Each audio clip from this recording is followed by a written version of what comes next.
American Exchange Bank, right here in Lindsay, is a locally owned and operated community bank that believes in just that, you, a community of fellow Leopards. We love our customers. We feel very grateful for each one. So if you are looking for a safe place to put your money, need help achieving that next dream project, or are simply looking for a different banking experience, give us a call at 405-756-3101. We look forward to serving you each day. Member FDIC and Equal Housing Lender.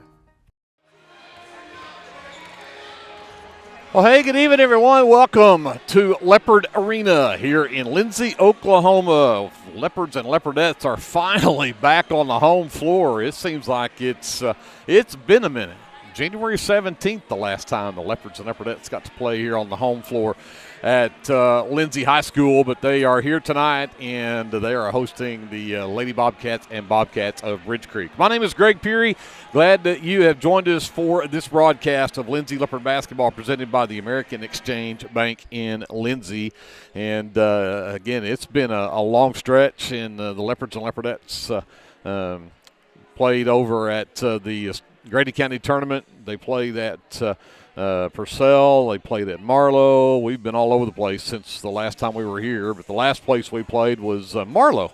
That game last Friday evening, and the Lindsay Leopardettes in that ball game came out with a 50-31 win to increase their record now up to 14-5 on the season. They still, as of today, or as of yesterday, I should say, still hold that number 10 ranking in the state in Class 3A, which is excellent because that is the final rankings of the season that will determine playoff seedings. And so we'll find out, I think it's later this week, they will have the playoff pairings come out for districts, and then see where the Leopardettes and Leopards will wind up playing here in about 3 weeks when we get ready to go to a postseason. But very important, and it really helps for the Leopardettes to finish in that top 10 spot, really helps their chances there. That game, again, the Leopardettes with the 50-31 win as Maddie McGowan led the way for the Leopardettes with 16 points. Cannon Russell followed up with 15, the only two players in double figures for the Leopardettes. Cannon also big on the glass, had 8 rebounds on the night. Cannon had 4 threes. McGowan had a couple of threes herself. And the Leopardettes really played a great ball game, but shot 52% from the field, held Marlow's girls to just 29% shooting. Leopardettes did not put up the free throws. They put to Marlow on the line 16 times that night, as Marlow went 11 for 16 from the free throw line. Leopardettes just 3 of 7, so only 43% shooting from the free throw line. That definitely needs to improve. But overall, the Leopardettes shot 40% from the field. But the two probably staggering numbers that you look at when you think about the rebounding numbers is that the Leopardettes had 12 points off of Marlow turnovers versus 6 for Marlow, but the Leopardettes had 14 second chance points in that ball game, as they had forced 13 turnovers, and then they out-rebound Marlow 30-19, and again, leads to all those second-chance points. But Leopardettes, again, do great. Had again, we mentioned that Russell had 15. 11 of those came in the first half with 3 threes in the first half. Maddie McGowan led the way with 16. All of those came in the second half of the ball game. But again, the Leopardettes with the big win to go to 14-5 on the season. So again, they'll take on a Bridge Creek team tonight that comes in just 6-13 on the season. They're coming off of a loss to Comanche. They were at Comanche last Friday night and lost that game 41-20. They did have a win over Little Axe, and then had the 7th place win over Star Spencer as they played in their own tournament up there at Bridge Creek before that. But again, this is a very struggling, I guess I would say, Bridge Creek team. They've got a lot of seniors on this team. They just have not seemed to have been able to get things rolling their way so far this season. But again, that'll be our girls matchup that comes up first. And I guess before we get to the boys game and talk a little bit about the boys before we get there, I'll bring in my broadcast partner as he has finally made his way from the popcorn stand to the broadcast booth. No more popcorn. No more popcorn. No more popcorn. No. Glenn Shoemake. Yep. And Glenn, good to have you back. I missed you last week, man. Yeah, kind of had to work in in Norman, and then all the sickness going around. It's kind of better safe than sorry kind of thing. I talked to some people, and there was a lot. I think Marlowe's in worse shape than we are, sickness-wise down there. Although we're not any good here. No, we're not. So, but I'm kind of isolated down here away. As long as you and Kim are not infectious, then I think I'll be all right. Hey, I've kept myself locked in my office for the last 2 weeks. I don't even go out in public hardly. So, but no, so glad to have Glenn back. Glenn, we'll go talk about that boys game quickly before, and again, we'll talk some more about this. We'll get ready to go to the boys game. But the Leopards took one on the chin down at Marlowe the other night, 48-37, the final score in that ball game, as Marlowe really just had the Leopards number and forced the Leopards into more turnovers than they needed to, 11-5. The Leopards had the +6 in the turnover category. The Leopards did not shoot well. Marlowe did. Marlowe shot 50% from the field. The Leopards just 39%. But Marlowe, again, outdid us in the paint. They outscored us 26-14 in the paint. They had 16 points off of turnovers. We only had 3. They had 9 transition points. We had 6. But, again, I think the big deal is just the fact that we let them get in the paint and let them get too many close-in shots. But Armando Hernandez leads the way for the Leopards with 11 points. He had 3 threes in the ball game, and all of those were in the third quarter. The Leopards actually climbed back in that game. They were down by 11 with the first basket of the second quarter from Marlowe. They trailed by 11, came back to within 5 at halftime, but then they pulled back and tied the game with 36 seconds left in the third quarter on a three-point basket from Creed Taylor, and they tied it at 35. And then from there to the end of the game, the Leopards were outscored 13-2 and end up losing that game by the score of 48-37, so an 11-point loss. But again, it was tough. But you had 3 players in double figures for Marlowe, as Blade Harris finished with 16 points and 7 boards. Boyles had 14 points. Caden Harris had 11 points. And again, Hernandez, the only player in double figures for the Leopards. And Creed Taylor did have 2 threes and 6 points, but he and Cameron and Cater all had 6 apiece, and Taylor and Bryce Cater's 6 came on 2 threes apiece. Just did not get enough scoring from other places to try to take down Marlowe, and credit their defense for causing that. Yeah, really poor 3-point shooting attempts. It seemed like we were running our offense, and a lot of it was Marlowe's defense was not letting us penetrate, get in the paint and dish, get in the paint and finish.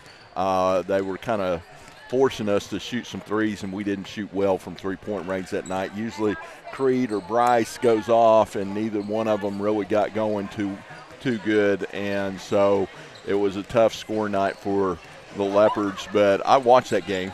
Even though I wasn't there, I watched you guys, and Parker Boyles, I felt like was the guy that Blade's going to get.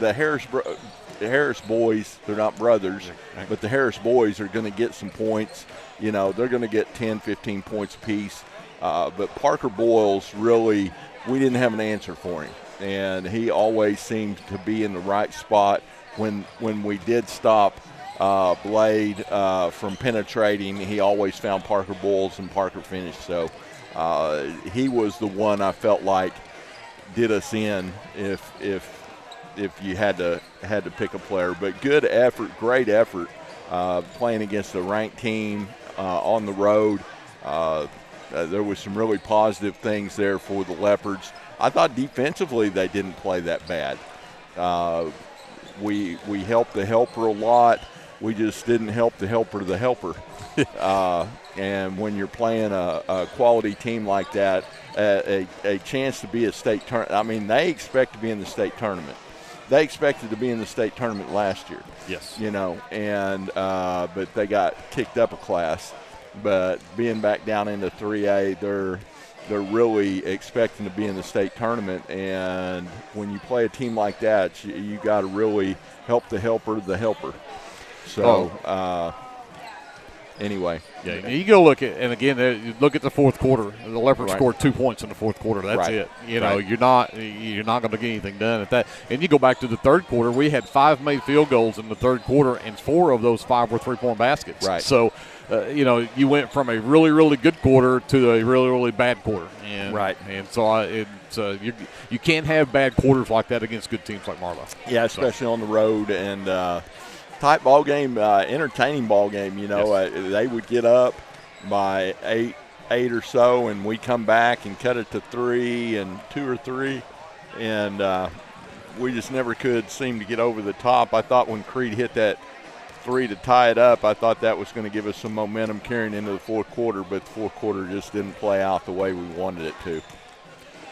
We'll look a little bit back at the previous matchup between these two teams. The Leopardettes and the Lady Bobcats met back on the 17th of December, back before Christmas break, and the Leopardettes had a huge win in that ball game. 73-34 was the final score in that ball game. 25 points that night from Maddie McGowan. Had 15 of those in the third quarter. 3 threes in that third quarter, and finishes with 15 in the third quarter, had 10 in the whole first half, but then got 15 from Cannon Russell. She had 5 threes all in the first half. So the Leopardettes rolled. Had 9 points from Alondra Lopez, had 7 of those in the fourth quarter. So again, the Leopardettes did well in that first meeting. Now, again, that was back earlier in the season. These two teams are completely different now. But I still think you look at this one on paper, this is still, I think, a big win for the Leopardettes and a chance for them to continue to protect that ranking. But, again, really just start to work on some things, I think, really more than anything here. Yeah, you get to this point, and I will tell you, you're working on stuff in practice that you want to pull out in the playoffs. You don't want to show it too much here in the regular season, but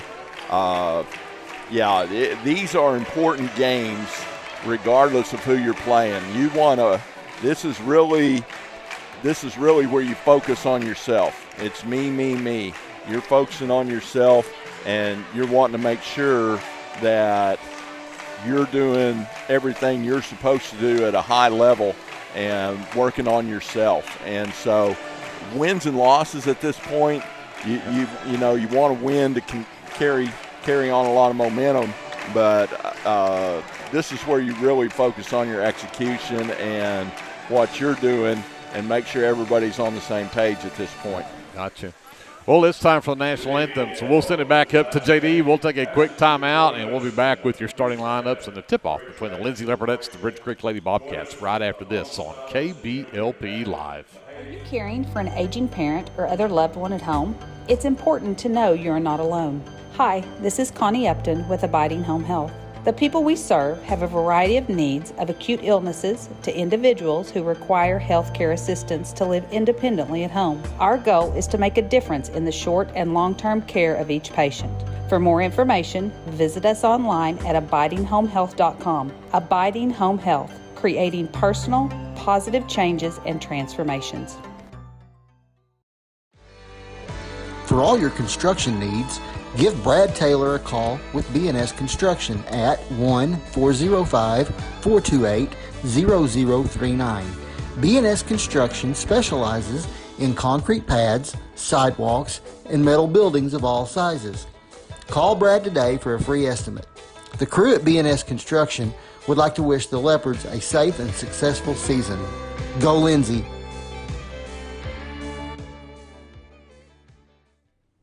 BC Factoring and Finance is a local, family-owned finance company. We assist small businesses with flexible and creative financing solutions to meet their cash flow needs. Call us to discuss ways we can help free up your time to focus on building your business. Visit us online at bcfactoring.com or give us a call at 405-259-2104. Go, Lindsay! Craving a taste of authentic Mexico right here in town? Head over to Casa 13. Order to go and settle in for all your Leopard action at home. Now serving breakfast Saturdays and Sundays. Come see us at 110 Southeast 4th Street. Go Leopards!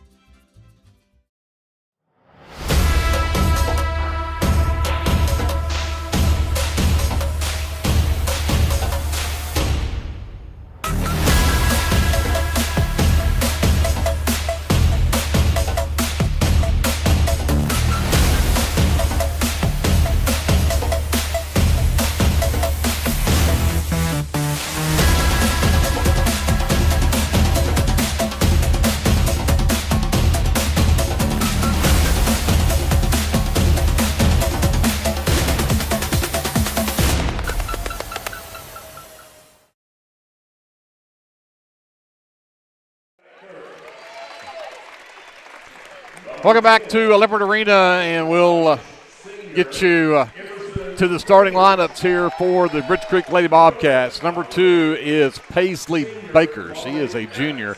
Number 10 is Emerson Gingrich. Gingrich is a senior.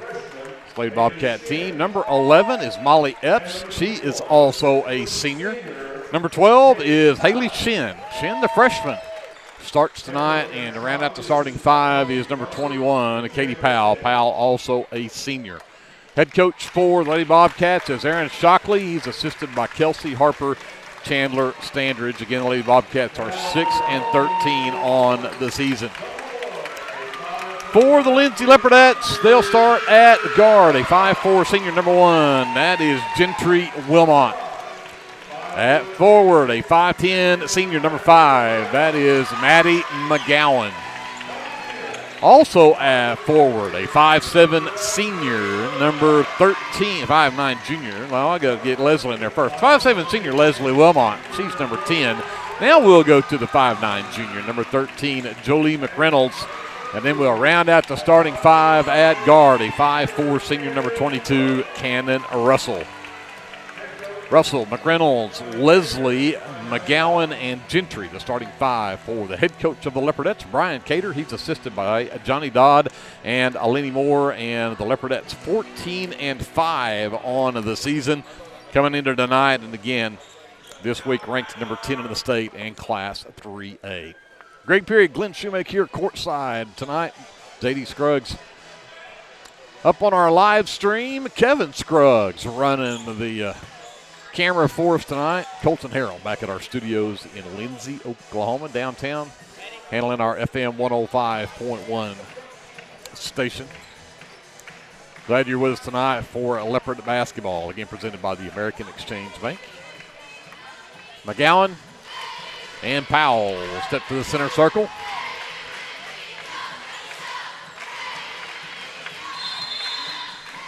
And McGowan controls the tip. Gentry will come away with it. She'll flip it back to Russell to set the offense here. Looks like almost a 2-1-2 zone here. Russell will work to the right wing into the corner of McReynolds. Back to Russell. Tried to go across the lane to Leslie, but it's tipped out of bounds by Lady Bobcats. It'll stay with the Leopardettes. Yeah, they're in 1-3-1, it looks like, with that point right up there. Number 2's running point. And but they stopped that. Inbounds play to McGowan. It's blocked. She gets it back down low, though, to Leslie, who goes across the lane to Gentry to get the easy 2. Leopardettes, some full court man pressure, but up the floor comes Epps. Circles back over, sends it over right wing to Shin. Shin dribbles to the top of the key, picks it up, goes inside. Pass is taken away by Gentry. She threw that right to Gentry. Oh, and Gentry wasn't ready for the pass from Leslie, but Cannon right there to pick it up. Russell works to the right wing, into the corner for Gentry. Back to the wing. McGowan up top, wide open. McReynolds off the front iron, but Gentry tracks down the long rebound. Russell back to Gentry, back to McReynolds' right wing. Skip it back up top. Russell tries from there for 3. That one's short. Another offensive board as McGowan pulls that one down. Russell's going to reload. That one's short. Leslie, that rebound won't go. Finally pulled down in there. Padding the rebounding stats, but it's really killing the shooting percentage. There you go. Over Shin into the lane, and Powell can't get it to drop. Russell with the miss. Pushes the other way. She'll circle back and reset. Works right. Gets it into the corner. Skip it back up to Gentry. Back down to Leslie to the free throw line for McGowan. High bounces it off the front of the rim and in. Leopardettes with a 4-0 lead here early. Yeah, last time they played them, all they had to do was reverse the ball one time, and they got a good look. Up top, the 3 will drop for Molly Epps. Oh, it's actually Shin with the shot. The Bobcats quickly back within 1. Into the right corner, Gentry. McGowan right wing. Skip left side to McReynolds. Into the left corner for Russell. Oh, drop. Right. Got McReynolds cuts down to the low post left side. Sends it back up toward Gentry. And tracking it down in the backcourt's Baker. She outraying everybody and then got her shot blocked by McGowan, and McReynolds was there to clean it up. Yeah, good hustle for McReynolds, McGowan to get back and block that shot. Russell balances the floor here. Again, Gentry right corner, short corner to Leslie, inside to McGowan. She's double teamed, but got McReynolds diving in from the left side. Great feed for McGowan. McReynolds puts the Leopardettes up 6-3. Yeah, and that play is going to work all night. They can get whatever they want out of it. When Leslie, nobody covered her, came out and covered her. If she'll just go to the hole, she'll get a layup on that too. Baker in trouble. Finally got it away to Powell. Back over left side to Shin. Excuse me, that is Epps. Epps tries to drive in, got cut off by Leslie. Out in the right corner is Gingrich.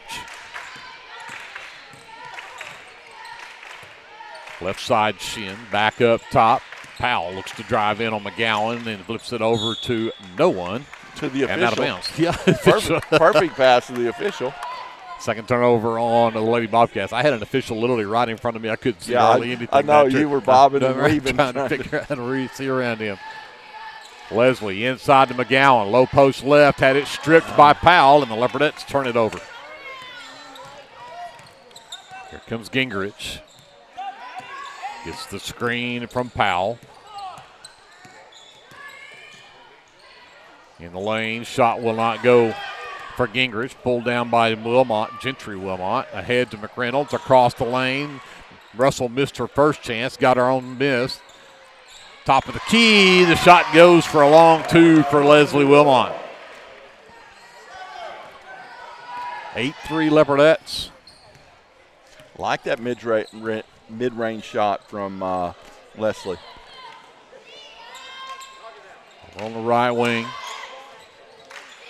Shin looking for somebody. Gingrich has it knocked loose from Russell, but she manages to get it back. Goes to the free throw line. Sends it over in the left corner to Epps. Then try to go back out to Baker. Nearly threw it away. Baker drives down. Dumps it out into the corner to Shin. Back up top. Unload. The runner in the lane for Epps will not drop. Leopardettes with the basketball. 3 minutes left to go here in the first quarter. It's 8-3 Leopardettes. Russell top of the key, right wing. Gentry back over to Russell. Inside to Leslie. Takes it right at Powell, and Powell will draw the contact as Katie Powell picks up the first foul of the ball game. And that puts Leslie Wilmot at the free throw line to shoot two. Yeah, I like Leslie being aggressive right there with the post move and got her shoulders past the Bridge Creek player and got a foul called.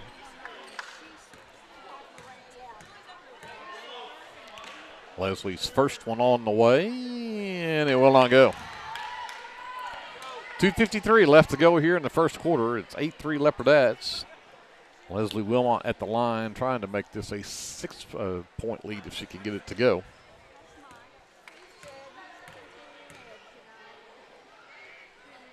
On the way, that one is good. 9-3 Leopardettes. Baker will bring it up for the Lady Bobcats. Trapped and stolen away. Russell has a wide open layup at the other end, and she knocks it down. Turnover number 3 and turnover points for the Leopardettes. 11-3, Lindsay with the lead. Gingrich sends it into the right corner for Shin. Shin looking for somebody. Finally gets it back to Gingrich in that right corner. She'll dribble up to the wing. Yeah, they kind of survived that first rash of traps right there. Shin picks up her dribble, looking for some help. Finds it, gets in the left corner to Powell. Baker dives down, but cut off by McGowan. Steps through and tries to just throw one up, and I think they're going to get McGowan with a foul there, which tough call for Maddie because I think she pretty much just stood there. But yeah, she was kind of straight up, but she might have stuck a knee out there in front of her maybe. Yeah. But, hey, got to give Baker credit for drawing that contact going up for the rim, even though it wasn't even close on the shot. She's at the free throw line for 2. Yep. And knocks the first one down. Stops a 7-0 run from the Leopardettes. Makes it 11-4. Second free throw coming up for the junior Paisley Baker, and that one will bounce off the front of the rim and crawl over. 11-5, Leopardettes by 6. We've got 2:05 left here in the first quarter. Russell walks it across. Sends it left side to Gentry. Inside pass was tipped en route to McGowan, and the Leopardettes with their second turnover. Shin on the handle, goes to the high post. Number 14 has checked in. That's Camden Greenan. And rebound and putback will not go for Lady Bobcats, and finally pulled down by Leslie Wilmot. So Leopardettes with the ball and a six-point lead, 11-5. Gentry back to Leslie. Skip right side to McReynolds. Quickly into the right corner, Russell. Yeah. McGowan's got good position down low, and they're not giving it to her. McReynolds in the left corner. Inside McGowan. She's triple teamed, and she'll draw more contact. And I don't think they're going to give her a shot on this. Foul on number 11, Molly Epps. Her first is the team's second. Yeah, definitely looking to go inside right now against that 3-2. They went to a 3-2 zone instead of a 1-3-1 now. Wide open look from the right corner. It's good. Kenan Russell for three. Leopardette lead blows to 9. That is their biggest of the game with a minute to go here in the first quarter. They'll trap Baker as she crosses the timeline. Quickly into the left corner, Powell. Inside they go to Greenan, and Greenan's going to get fouled as she heads to the rack, and she'll go to the free throw line. Foul on number 13, Jolie McReynolds. Her first is the team's second, but that will put Greenan at the line to shoot 2. Yeah, she gave away the baseline right there, and that's one thing you can't do in post defense is give up the baseline. Push them back to the middle where you got some help. Greenan misses the first.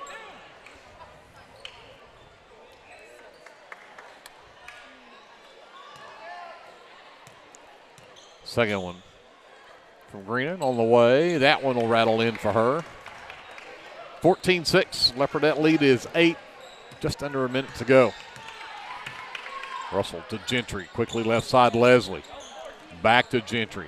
Between the circles, McReynolds. Skip it all the way back to Leslie left side. Inside to McGowan, but just too tall and tipped away, and Leopardette's third turnover. Baker again trapped. Gets it over on the right side to Epps. She's trapped and traveled with it. Great defense right there. Forces turnover number 4. Yeah, she got caught up twirling around trying to get some space and drug that pivot foot. Gentry to Leslie. Back to Gentry. McReynolds. Skip it back to Leslie. Short corner left side. Gentry backed up top to the free throw line. McGowan turns around, fires an air ball. Turnover number 4 with 9 seconds left for Bridge Creek to try to get something here before the end of the first. They'll also have the ball to start the second quarter. Baker to Epps. Left corner, Powell. 3 ball on the way. Front of the rim, no good, and that'll end the first quarter. But the Leopardettes up by 6. Up by 8, 14-6. They lead at Bridge Creek. We're back after this timeout. This is Leopardette basketball. It's presented by the American Exchange Bank on KBLP Live. This is Brandon Cottrell, pastor at Calvary Baptist Church. Just want to take a moment and invite you to come worship with us this Sunday. Classes begin at 9:30 and worship follows at 10:45. We have something for all ages each Wednesday night. Meals begin at 5:30 and Bible study follows at 6:30. We would love to have you come be a part of our worship. We're located 410 West Chickasaw. Come join us. Clements Insurance provides insurance coverage to best suit your needs. We offer auto, home, farm, life, and business policies. Come by 109 West Chickasaw or call 405-756-2253. Clements Insurance is carrying on the tradition to satisfy you. So come see me, Keith, or Beth. Go Lindsay.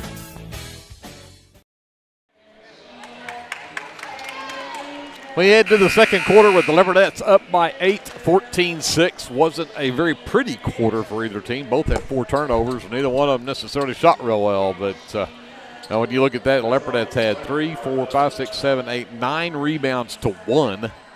But at the same time, it's that means you missed a lot of shots. Yeah, absolutely. They were 1 for 8, Bridge Creek was, from the field. Inside. Oh, they go down low. Greenan down on the low post, but missed it. Rebound pulled down by McGowan. Russell stands. Still that 1-3, almost 2-3 zone look. Almost like just a matchup, kind of wherever the girls are. McReynolds to the left elbow for Gentry. Goes back to McReynolds, quickly to Marisol Hernandez, number 25, who checked in to start this quarter. Didn't get her into the game. Russell back on the right wing. They'll reset. McReynolds, left wing. Hernandez back to McReynolds. Back between the circles for Russell. Gives some instructions to McReynolds, and they're going to try this again. McGowan now left wing. Gentry calls for it out between the circles. Inside McReynolds. Great job.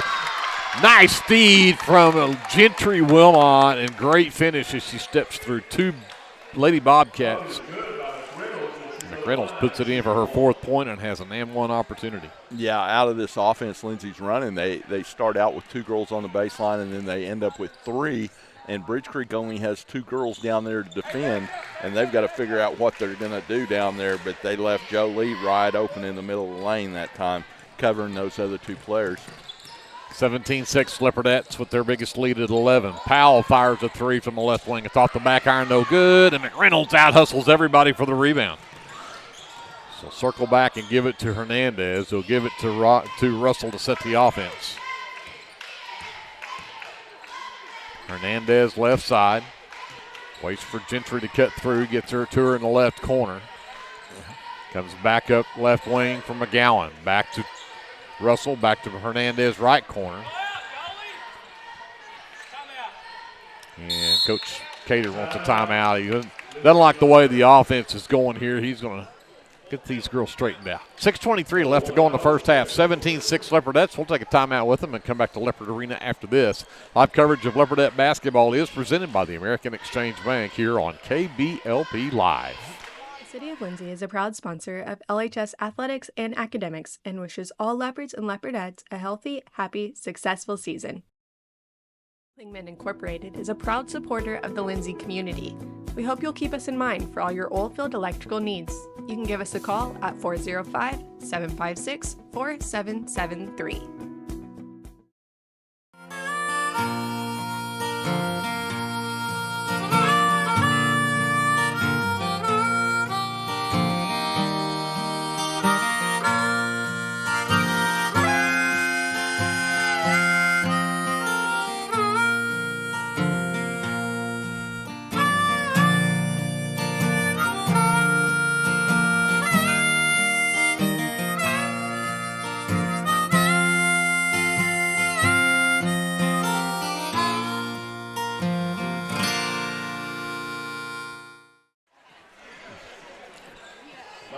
Back here at Leopard Arena, Greg Peary, Glenn Shoemake here courtside. It's 17-6 Leopardettes with the lead. 6:23 left to go before halftime.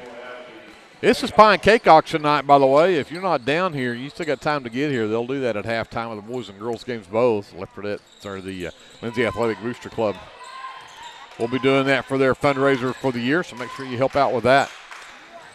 Gentry stands with it, gets it to the high post. McReynolds turns, goes to her left hand, shut down there by Greenan, and then she traveled with it according to the official. I didn't see that. I would agree with that. I thought that was just a pivot. But it's turnover number 5 as Baker back in the ball game, gets the ball into the backcourt. Number 1 is Olivia Ellis, the sophomore end for the Lady Bobcats. Hernandez just giving Baker fits over there. Oh, Baker got it back from Powell, but wasn't ready for it, didn't get a handle on it. Against a double team high off the glass and in for Olivia Ellis. That was a nice shot, tough shot. Yeah. Hernandez, right wing. Back between the circles for Gentry. Sets it left corner, Hernandez. Back to Gentry. Quickly right side. Russell, wide open 3 on the way, is short. Rebound for Powell. She will push it up the floor herself. Sends it over on that right side to Ellis. Picked up by Russell. Skip over to Green and left side.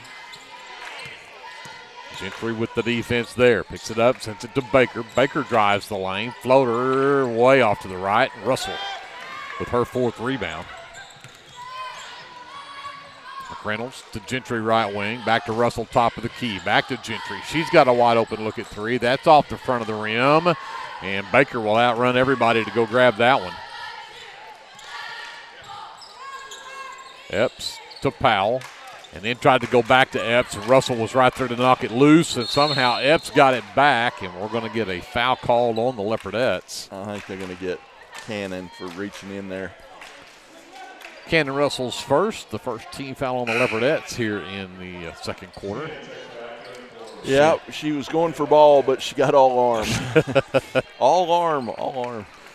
Powell will check out. Haley Shin is back in for the Lady Bobcats. Ellis looks to trigger, got it to the bow post down there for Shin, and she's fouled on her shot attempt and will head to the free throw line. Maddie McGowan picks up foul number 2, second team foul in the quarter. And Shin, who had that 3-point basket in the first quarter, at the line to shoot 2, and the first one's off the back iron and no good. 4:38 left to go here in the first half. It's 17-8 Leopardettes with the lead.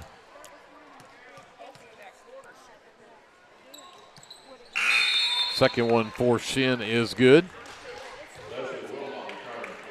Wilmot back into the ball game for the Leopardettes. Hernandez will have a seat. Russell brings it up.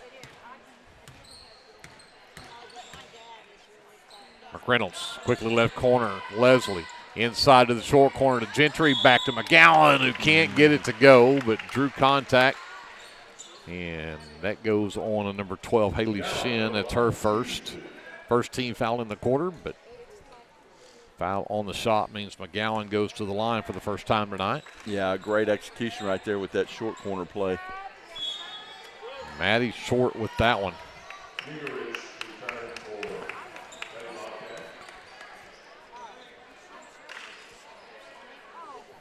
Gingrich back in the ball game. As Maddie can't connect on either one of those free throws.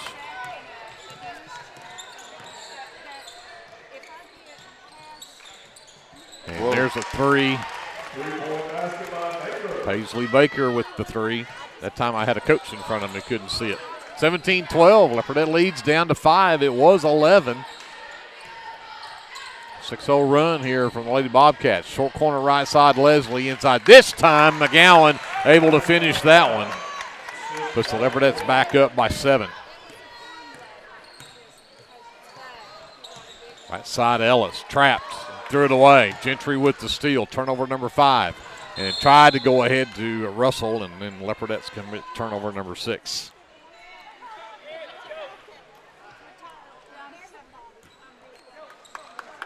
So Baker will get, they look to trap her before she even gets to half court this time.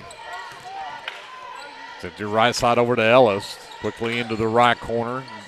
Greenan threw it away. We'll get a jump ball called. It will be Leopardette possession.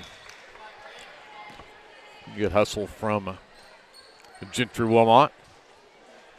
3.5 to go here in the second quarter. 19-12 Leopardettes with the basketball.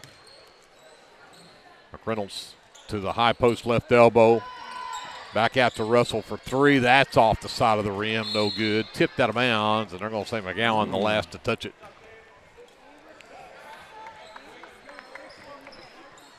Oh, yeah. We got to work the ball, get some good shots right here. Gingrich to Shin. Inside. Great ball movement. Got Camden Greenan. 19-14. Leopardette lead down to 5. Gentry surveys, looks, gives it back out. McReynolds over to the right side now for Russell. She'll go into the right corner to Leslie. Short corner Gentry, and again a great inlet pass. McGowan a little strong with it. Got her own miss, though. Is triple teamed, and she'll end up getting fouled trying to come out of there with that basketball. That one goes on to number 14, the Camden Greenan, the freshman's first, team's second. Katie Powell returns for the Lady Bobcats, and Greenan will sit.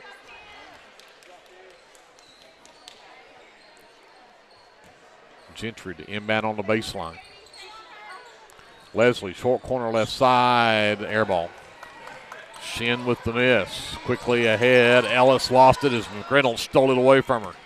Ahead to Gentry. She'll circle out right side. Baseline jumper. Good. Gentry Wilmot with 4 in the game.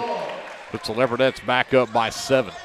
Yeah, she went until they stopped her, and then she backed out. Nobody backed out with her, so she just hit the wide open shot there. Got Powell trapped out near the half line. Sent it in the direction of Gingrich. It's loose on the floor. She'll track it down. Gets to the free throw line. Dumps it out into the corner to Shin. She'll skip it. No, she won't. Stolen away by Gentry. Under 2 left to go here in the first half. The Leopardettes with the ball now in a 7-point lead. Into the left corner, McReynolds. Leslie, short corner to McGowan, left elbow. Up top, Gentry 3 ball. It's wide left. Shin with the rebound. Ellis working into the right corner. Quick catch, shooting threes up and good for Baker. Her second 3. And that Baker girl, she's try hard. She's trying hard. Did not even hesitate. I mean, caught, put it up, right elbow, Russell. Top of the key, McReynolds for 3, no answer, but there's Russell with the offensive board, and nobody got her. She came down from the free throw line, grabbed it, and put it in.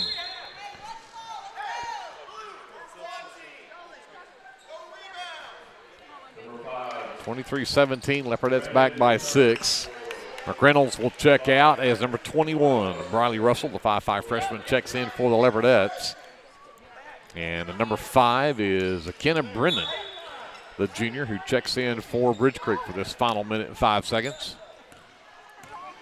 Baker again gets trapped in the backcourt. Powell sent it in the direction of Brennan, and that one was off the mark for 3 for Shin.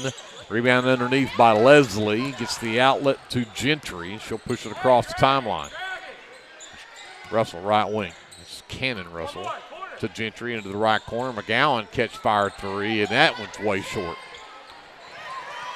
Briley Russell with the steal as Brendan had come up with the rebound underneath, but then got taken away by Briley, and then a reach-in foul called on Gingrich, her first.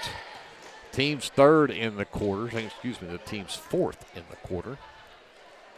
Russell to the free throw line to shoot 2. Missed us that one. Leopardettes have not been good at the line tonight. Cannon does have 7 points in the ball game.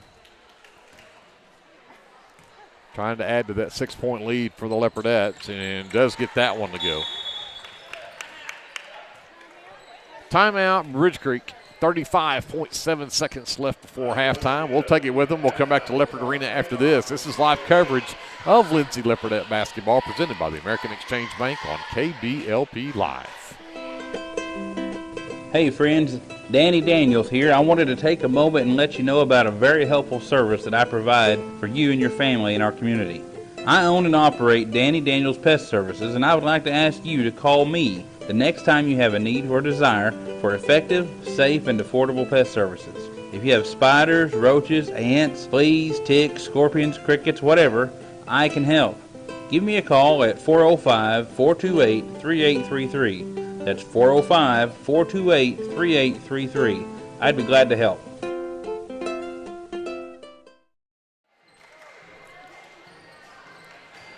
35.7 seconds left before halftime. The Leopardettes have a 7-point lead at 24-17. Some full court pressure here. Baker will go one-on-one with Russell, and Cannon Russell up the floor. Spins, goes to the free throw line, sends it back to Powell. Powell for 3, top of the key, and it's good. First basket of the night for Katie Powell, but she pulls the Lady Bobcats within 4 at 24-20. 15 seconds left before halftime. Leslie left corner. Left elbow McGowan. Up top for Russell. Back out into the right corner. Gentry for three. Off the back iron, no good. Rebound for Powell. Lost it trying to get ball back, and the half will come to an end with the Leopardettes only up by 4, 24-20, Lindsay over Bridge Creek. We'll take a timeout. Glenn and I will figure out our officially unofficial stats from the first half and be back with more of your First National Bank halftime show right after this on KBLP Live. American Exchange Bank, right here in Lindsay, is a locally owned and operated community bank that believes in just that, you, a community of fellow Leopards. We love our customers. We feel very grateful for each one. So if you are looking for a safe place to put your money, need help achieving that next dream project, or are simply looking for a different banking experience, give us a call at 405-756-3101. We look forward to serving you each day. Member FDIC and Equal Housing Lender. Whether you want to promote your business or unite your team, depend on Design It. Locally owned and operated, we are dedicated to offering the service you need to give you the results you deserve. We are committed to providing you with custom screen printing, embroidery, custom graphic designs, logo designs, and we have a creative arts department and an in-house artist who can take your idea and give it our professional touch with custom art services. Contact us today.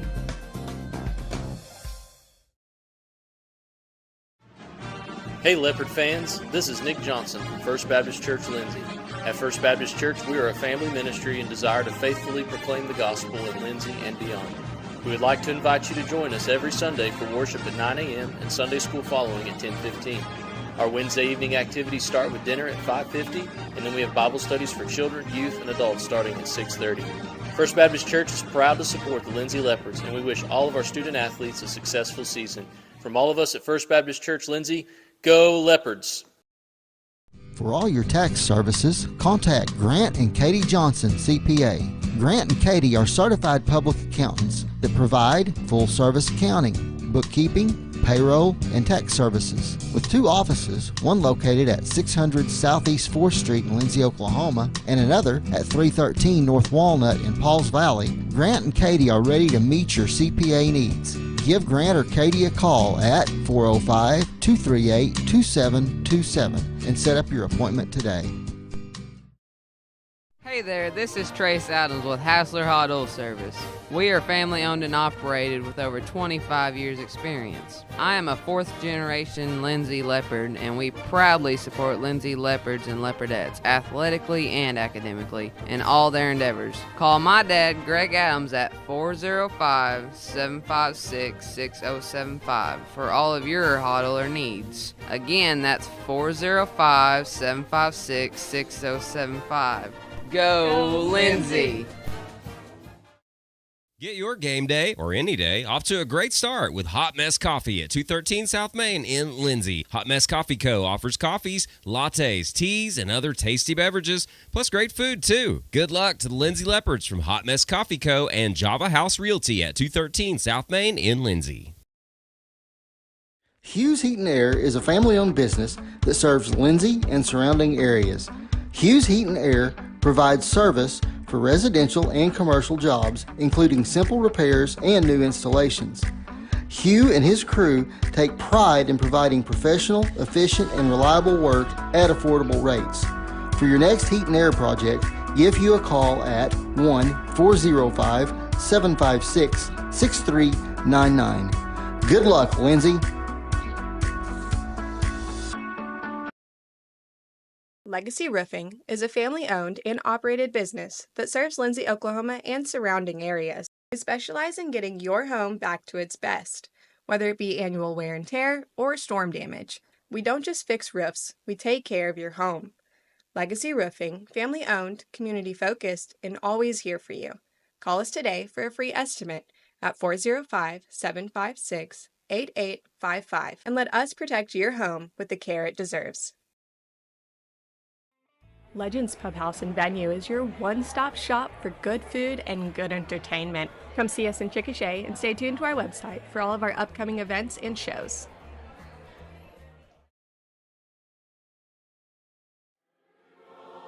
Hey, Lindsay community. My name is Christian Torres, and I am the minister for the Lindsay Church of Christ. We would like to invite you to come and worship with us on Sundays at 10:45 a.m. and Wednesdays at 7 p.m. We're located at 1205 West Cherokee Street. Here at the Lindsay Church of Christ, you will find the truth of God's Word, spoken in love, and a group of people who love God and one another. Do you have a Bible question?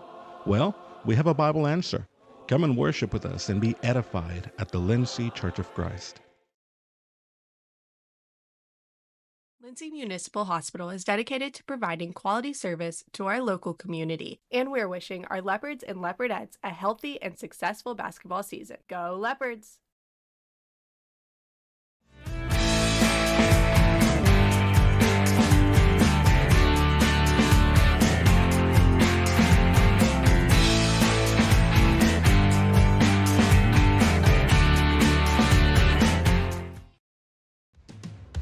If you have a hankering for the best barbecue in South Central Oklahoma, then get yourself down to the Meat Locker Barbecue in Lindsay. Every Monday, Thursday, and Friday, located just off of Highway 19, 106 Northwest 4th. At the Meat Locker, we work hard to bring you the most consistent, delicious, slow-smoked barbecue around at a price that won't break the bank. And don't forget, we cater too, and we'd love to do the cooking for your next event. So come see us or give us a call at 405-428-1198. And visit our new website at meatlockerbbqok.com for the latest Meat Locker merchandise. We're proud to sponsor this broadcast of Lindsay Leopard Athletics and want to wish all the students, faculty, and staff a successful year.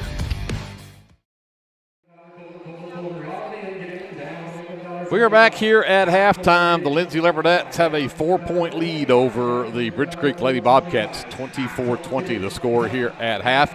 Looking at our officially unofficial stats from the first half, Paisley Baker leads the way for Bridge Creek. She has 8 in the first half. She had 2 threes there in that second quarter to go along with 2 free throws in the first. To finish the first half with 8 points, 4 from Haley Shin, 3 from Camden Greenan, and then also 3 from Katie Powell. She hit a 3 there in that second quarter, and then 2 points from Olivia Ellis rounds out the scoring for the Lady Bobcats, who were 4 of 6 from the free throw line there in the first half. For the Leopardettes, they are led by Cannon Russell. She finishes the first half with 8 points, has the lone 3-point basket for the Leopardettes in that first half. 5 points from Jolie McReynolds, 4 from Gentry Wilmot, also 4 from Maddie McGowan, and then 3 points from Leslie Wilmot. That rounds out the scoring for the Leopardettes, who were just 3 of 7 from the free throw line there in that first half. Leopardettes are +4 on the glass at 14-10. They have forced Bridge Creek into 9 turnovers here in this first half, but the Leopardettes had 7 turnovers of their own. With that, we go talk to Glenn about shooting. Well, for Bridge Creek, they were 2 for 9 from 2-point range. Really struggled to get inside. Threw up some wild shots, although they did make one tough shot there. They were 4 for 8 from 3-point range. So if I'm the coach and I go in and I see those numbers, I'm probably telling those girls, you better pull it from 3-point range, because you're shooting 50% out there. You're only shooting 22% from 2-point range. So that comes to a total of 6 for 17 for 35% from the field for Bridge Creek. Lindsay shot a lot better. They were 9 for 13 from 2-point range, but they were only 1 for 11 from 3-point range. Very uncharacteristic of them to shoot that poorly from 3-point range. That's a total of 10 for 24 for 42% from the field for the Leopardettes in the first half. Yeah, Leopardettes are just averaging 30% from the field, 3-point, but 42% is right about the average for them for field goal percentage. But again, much better than Bridge Creek did from 2. But again, the Leopardettes not able to pull away from this Bridge Creek team like they did in their first meeting. I mentioned that these two teams would be completely different than what we saw at the very beginning of the season. But we have had our Athletic Booster Club pie and cake auction going on here, and the Leopard basketball team are the models for the food coming out across here. And so it's been fun to watch these guys walk across there modeling these pies and cakes and desserts that they're auctioning off here at halftime. But this is a big-time fundraiser for this athletic booster club. They do make a lot of money off of this. And, again, I'm always just impressed by the support that they get from the community here in Lindsay and the money that comes out of this thing. It just blows my mind. I tell it every year, but I've been to schools over the years where you'd go watch a pie and cake auction and the pies would bring $10 or $15 or $20, and nearly everything that walks out here on the floor starts at $100 and goes up from there. Right. So it's impressive. I've said for the 20-plus years that I've been broadcasting Leopard basketball, I don't know that you'll find a community anywhere that supports their athletics like Lindsay does. So a big thank you to all of the community for doing that. So with that, we'll take a quick timeout. We'll come back and get you set up for the second half, and looks like it will be Bridge Creek basketball when we do. So we'll do that after this. This has been your American Exchange Bank halftime show from Leopard Arena right here on KBLP Live.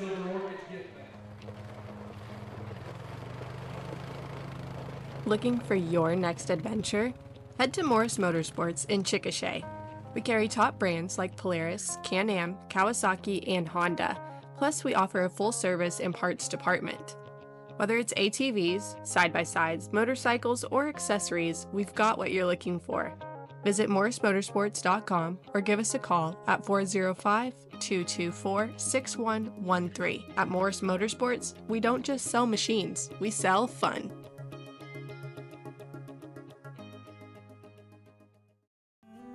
Capturing all your special moments is such a blessing to me, from running down the ball field to walking down the aisle.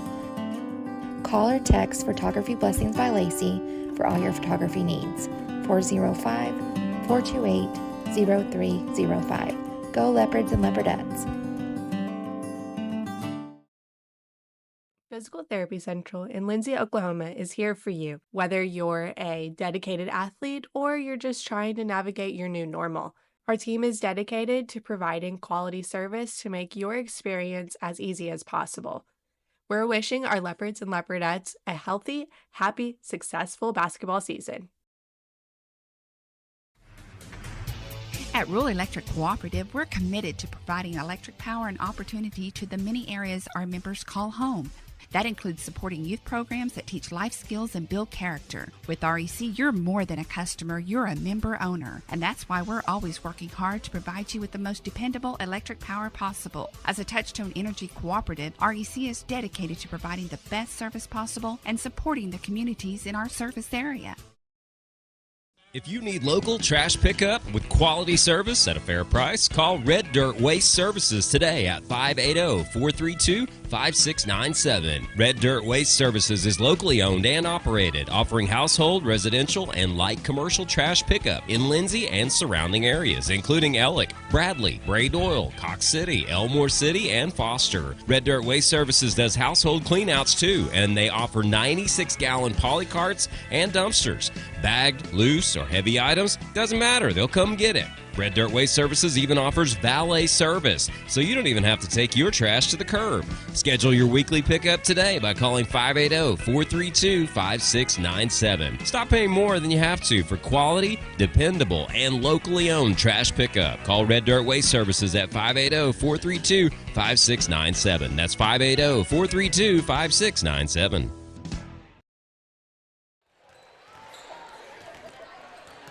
Welcome back here to Leopard Arena. Again, we're just a couple of minutes away from getting this third quarter underway. The camera should be zoomed in on. You may see some jerseys hanging on the railing across the way from us over there with the number 14 on them. And that is in honor of a young lady from Bridge Creek that passed away this last week, Natalie Mathaney, two-sport athlete there, senior year.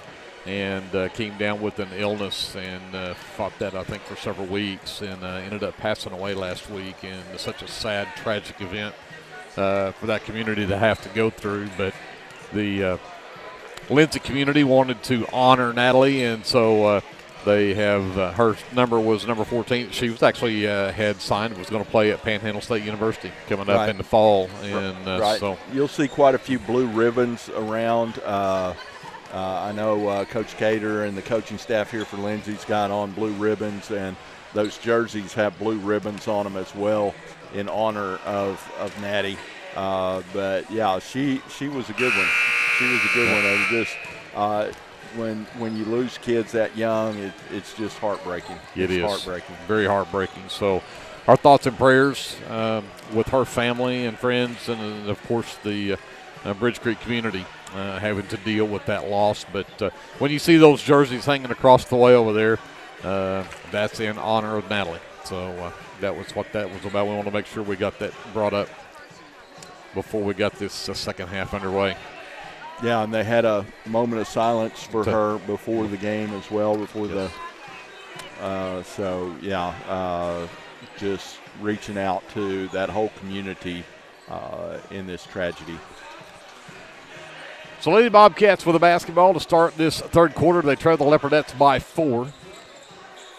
Gingrich, Baker, Shin, Epps, and Powell, the starting 5, back out there for Bridge Creek. Leopardettes have their starting 5 back out there as well, with Russell, McGowan, Gentry, Leslie, and McReynolds. Tried to go with the pick and roll, and the pass from Powell too long. Leopardettes forced turnover number 10 against Bridge Creek. Again, that almost 1-3, 2-3 zone matchup. Got McGowan open in the left corner for 3. That one skips out, no good. Rebound loose on the floor, and it'll be pulled down by Paisley Baker. She will push it over to that left wing. Worked around a screen from Powell, but lost the handle on the basketball. So now she'll give it to Powell. Powell looking for Epps on the backdoor cut. Knocked loose by Cannon Russell, and again the Leopardettes force a turnover. Gentry. McGowan left wing. Takes Baker into the lane, sends it to McReynolds. Reynolds to Russell, back to McReynolds. Gingrich with quick hands, knocks it out of bounds, but it'll stay with the Leopardettes. Yeah, a lot of standing around right now. We need to get to moving against this zone, see if we can get in some gaps. McReynolds works to the top of the key, sends it left side to Gentry. She'll drive around to the free throw line and gives it back to McReynolds' left wing. And skip pass for Russell, nearly stole it away. Ill-advised pass. Russell gets it to McGowan. Her right corner 3 will drop. Maddie for 3, puts the Leopardettes back up by 7. Leopardettes' biggest lead was 11 back in the start of that second quarter. 7 right now. Powell down the baseline, too strong on the shot. McReynolds with the miss. Gentry drives baseline right side, off the glass and in. Nice drive from Gentry Wilmot. Leopardettes on a 5-0 run here to start this quarter. They're back up by 9. Baker out to Shin. Over to Powell, left wing. Powell into the corner for Gingrich, left side. McReynolds has the defense there. Works to the top of the key, comes to Powell on the right wing. Looks inside, got it to Epps, but knocked loose again by Russell. 3 straight turnovers for the Lady Bobcats. McGowan in transition had to catch up with a long pass, but does, and they'll get it out to McReynolds, top of the key. Send it to Russell, drives baseline, stops. Did the jump stop, but I don't think she got both feet down at the same time and gets called for the travel. Riley Russell, number 21, checks back in for the Leopardettes. Lets McReynolds get a break. Baker in the backcourt, picked up by Russell.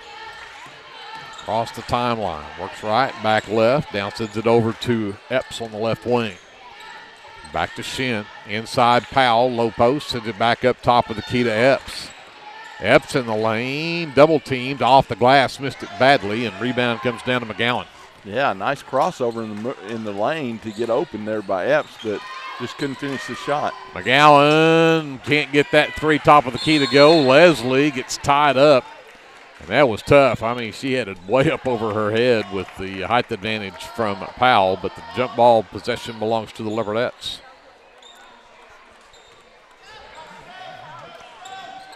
Russell off the inbounds left wing, sends it up top to Leslie. Gets it right back to Russell. They'll set it up.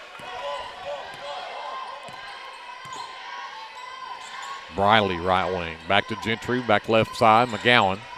Back up top to Briley, over to Cannon right wing. McGowan quickly left side to Gentry. Back to Cannon. 3 straight away. Back iron, no good. Rebound comes down to Gingrich. She'll push it ahead. Stops top of the key. Gives it to Powell, right wing. 3 ball on the way. Off the front iron, but Gingrich is there. Can't get the putback to go. Another offensive board for Shin. Have to reel it again in the lane. Shin out into the right corner for Gingrich. Works to the wing and now to the top of the key. All the way to the left side. And Gentry too aggressive, trying to cut off Baker. And Gentry will pick up her first foul here in the third quarter. And timeout called by Coach Cater for the Leopardettes. 4:09 left to go here in the third. 29-20. Leopardettes with the lead. We'll come back after this. This is live coverage of Leopardette basketball presented by the American Exchange Bank on KBLP Live. Do you have your Oklahoma medical marijuana card, or do you need your card? Rusty's can help you with that. We are your local vape shop and dispensary with more than 6 years of service as a modern smoke shop. Rusty's is located 1 block north of Cherokee Street at 204 Northwest 4th Street in Lindsay, and half a mile east of I-35 at 2401 West Grant Street in Pauls Valley. Get your stash at Rusty's.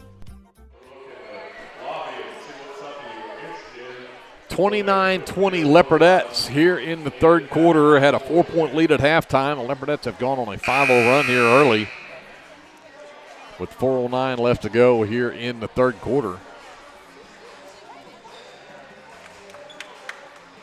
But this is a Bridge Creek team that has made it difficult for the Leopardettes on both ends of the floor. Bridge Creek basketball out of the timeout. Baker will inbound from the far side of the floor.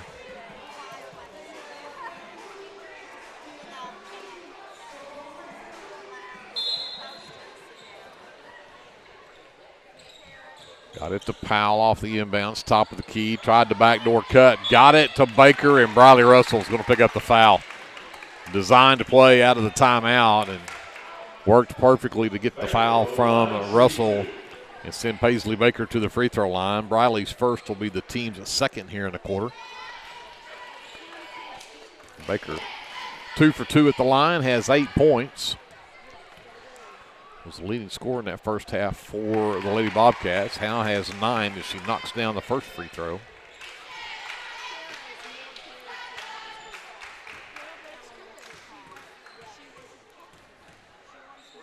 Second on the way, and that one rattles in as well. She's in double figures with 10.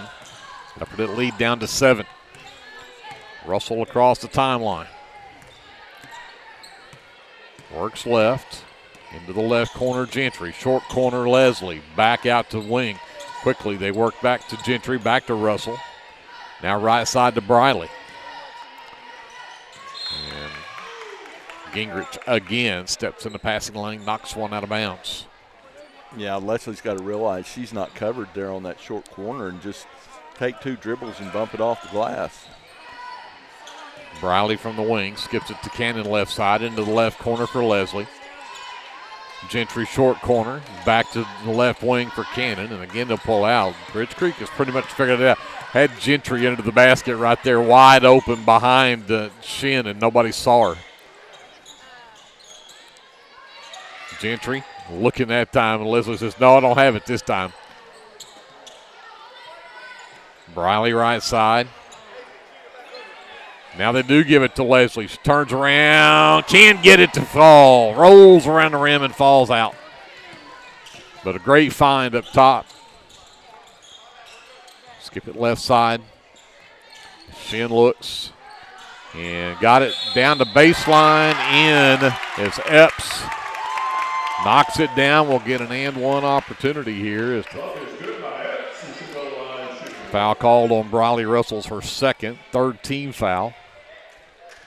Yeah, Briley got caught looking and got backdoored right there, and they couldn't do anything but foul. If you're going to foul, don't let them hit the shot. Don't let them hit the shot. Wasn't it your coach told you that? Yep. Epps knocks down the free throw for the old-fashioned three-point play and makes it a 4-point game at 29-25. So now a 5-0 run from the Lady Bobcats. McGowan sends it back over to Gentry in the right corner. Back to McGowan, high on that right side. Hernandez has replaced Briley, by the way, and in the right corner three from Cannon is too strong. Gingrich has the miss. Shin to Powell, top of the key. Into the lane for Epps. Tried to go baseline. Cannon strips the basketball. Turnover number 13. Leslie pushes the other way. Gives it to Cannon. Short corner jumper is up and good. Transition basket for the Leopardettes, and Cannon's in double figures with 10. Yeah, good hustle. They've been getting out running all night and finally got completion right there. Powell stands with it, right wing. McGowan out there on her and comes back and gives the dribble handoff to Gingrich. Baker comes back to get it. Hernandez picks her up. McGowan stops her on the double team. She'll hand it off to Powell. She works left. McGowan stays with her all the way to the baseline, left side. Got her covered up, goes inside to Shin. Shin just turns around and throws it at the basket, and it goes in. Yeah, I gave her a little bit too much space right there when she got to the block. 31-27, back to a 4-point game. A minute 20 left to go here in the third quarter. Leslie, Hernandez, up top, Russell. Gentry right side. Right corner, Leslie. Up top to Hernandez. Quickly McGowan left side. Gentry back over the right side to Cannon. Into the right corner, Leslie. Back up top, McGowan is all alone. Three ball on the way, no. Rebound, Powell. Lost it though. Gentry took it away from her but couldn't finish the shot. And then Leslie, the last to touch it as it goes out of bounds. Greenan is going to return for the Lady Bobcats, and Gingrich will have a seat. 4-point game, 53.9 left here in the third quarter. Leopardettes with just a 4-point lead. Greenan gives it up to Baker to bring across. The Leopardettes back out of that pressure. But Hernandez will pick up Baker as soon as she crosses the timeline. Gets around the screen from Powell. Now she's double teamed. Powell gets it back on the wing. Good recovery from McGowan. And then a bad pass from Powell. She throws it out of bounds. Not sure who she was intending that to go to, but they were not there. No, nobody was home. So Leopardettes with a 4-point lead in the basketball. 30 seconds left. Left corner. Leslie inside to McGowan. Turns, goes to that right hook shot. Can't get it to crawl in, and Powell saves the rebound. No, said she was on the baseline.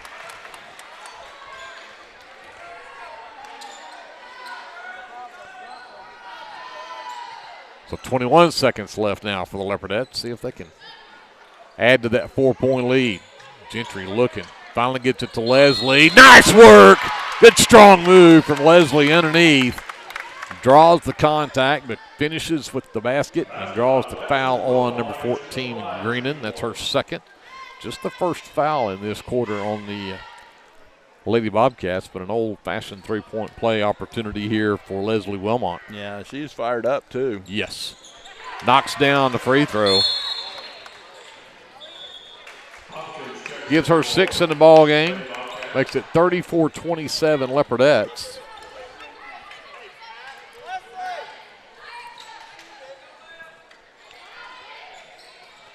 $19 seconds left as Shin will inbound to Baker in the backcourt. Hernandez follows Baker all the way across the floor. Works around the screen. Now goes the other way from Powell. Double team. Throws one at the basket. It's off the mark. Russell comes away with the miss. Got time with 3 seconds left. Knocked out of bounds, though, so the Leopardettes now with 2.2 on the clock will have to bring it in. Under their own basket. And nobody's got McGowan at that right elbow, and they've got Leslie at the other one. They do the double screen. Got Cannon loose. Gentry for 3. No, it's short. Would have counted, but the Leopardettes took it back out to a 7-point lead before that quarter was up. They led by 4 at halftime, but it is 34-27 Lindsay as we head to the fourth quarter. Don't go away. We're back with more Leopardette basketball presented by the American Exchange Bank after this timeout on KBLP Live. S&H Tank Service is your choice for Lindsay owned and operated vacuum truck service. S&H Tank Service's fleet is equipped with transports, bobtails, pump and kill trucks rated up to 10,000 psi, plus hot oil units, rock trailers, frac tanks, mud and shell haul-off pits, and soil farming. As Lindsay High School graduates, S&H is proud to support Lindsay schools and all of their student activities. S&H Tank Service would like to wish the Leopards and Leopardettes the best of luck in everything they do. Give S&H a call anytime, 24/7 at 405-756-3121. That's 405-756-3121. And remember, your phone starts our trucks. That's S&H Tank Service of Lindsay. The Shopper News Note isn't just another paper. The Shopper News Note is a weekly publication that arrives in your mailbox every Wednesday for free. The Shopper offers free Shopper Topper advertisements as well as news notes and classifieds. And everyone at the Shopper wishes the Lindsay Leopards good luck this season. Go Leopards!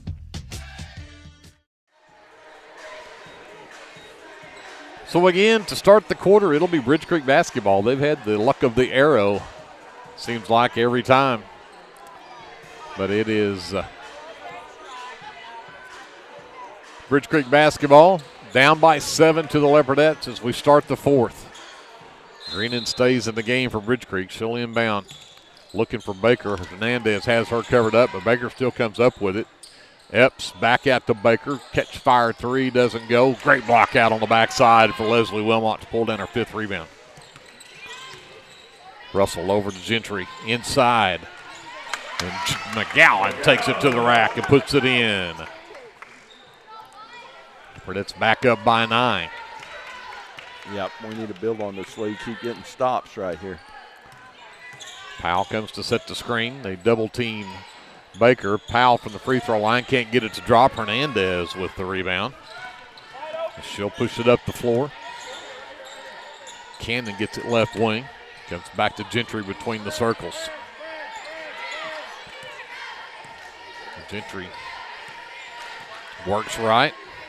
Comes to Cannon into the left corner for Leslie. Back inside. McGowan is double teamed. Hernandez on the right wing. Back out to Russell. Back to Leslie. Back inside. The pass from McGowan tipped, but Hernandez steps in, grabs it, ties it up to keep it on the Leopardette end of the floor. That's a great hustle from Hernandez.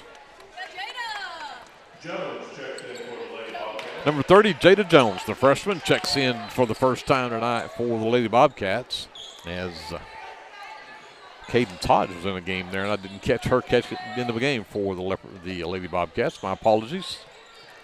Hernandez sends it to the right corner for Gentry. Has McGowan wide open on the backside, but they recovered too quick to get it a good shot. But there is Leslie to get the miss from McGowan and puts it back up and in. Yeah, Leslie always there for the putback on the backside. She's just got a nose for the ball. Leading rebounder for this Leopardette team.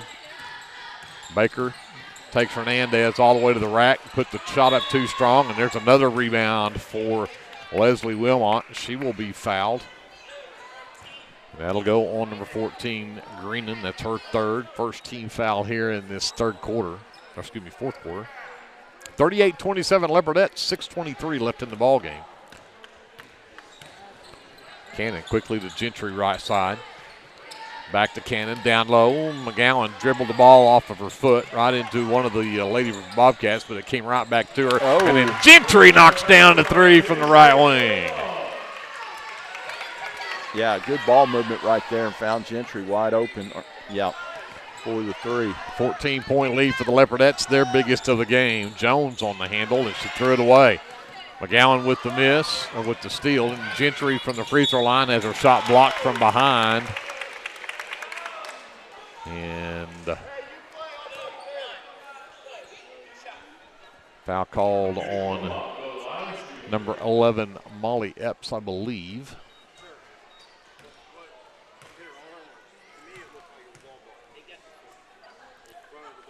Epps, second personal, second team foul. Gentry cannot connect on the first of 2 free throws. Shin back in the ball game for Bridge Creek. Greenan will have a seat.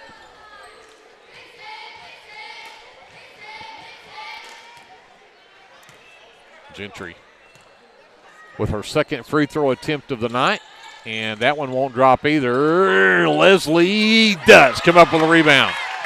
Man, just unbelievable. No quit or lack of hustle in that one, lady, I tell you. Marisol into the left corner for Leslie. All the way back to the right side. McGowan's three right wing is short. Nope. Oh. Bounced off the rim, straight up, and then falls in. 44-27. Leopardettes with the 17-point lead causes the head coach, Aaron Shockley, to call a timeout. 5:25 left. It's a full timeout. We'll take it with them. Come back to Leopard Arena after this. Live coverage of Leopardette basketball is presented by the American Exchange Bank on KBLP Live. Sooner Valve Repair in Lindsay would like to wish the Lindsay Leopards and Leopardettes all the best during this season. When in need of a valve repair, come by Sooner Valve Repair at 106 Southwest 9th Street in Lindsay, Oklahoma, or call 405-756-1599. Good luck, Leopards, from Sooner Valve Repair in Lindsay. For all your oil-filled electrical needs, call Michael Sherrock with SOS Electrical. SOS is a family-owned business that specializes in oil-filled, industrial, and commercial electrical construction and maintenance. No job is too big, no job is too small. Give SOS a call at 1-405-428-1944 today. Good luck, Leopards!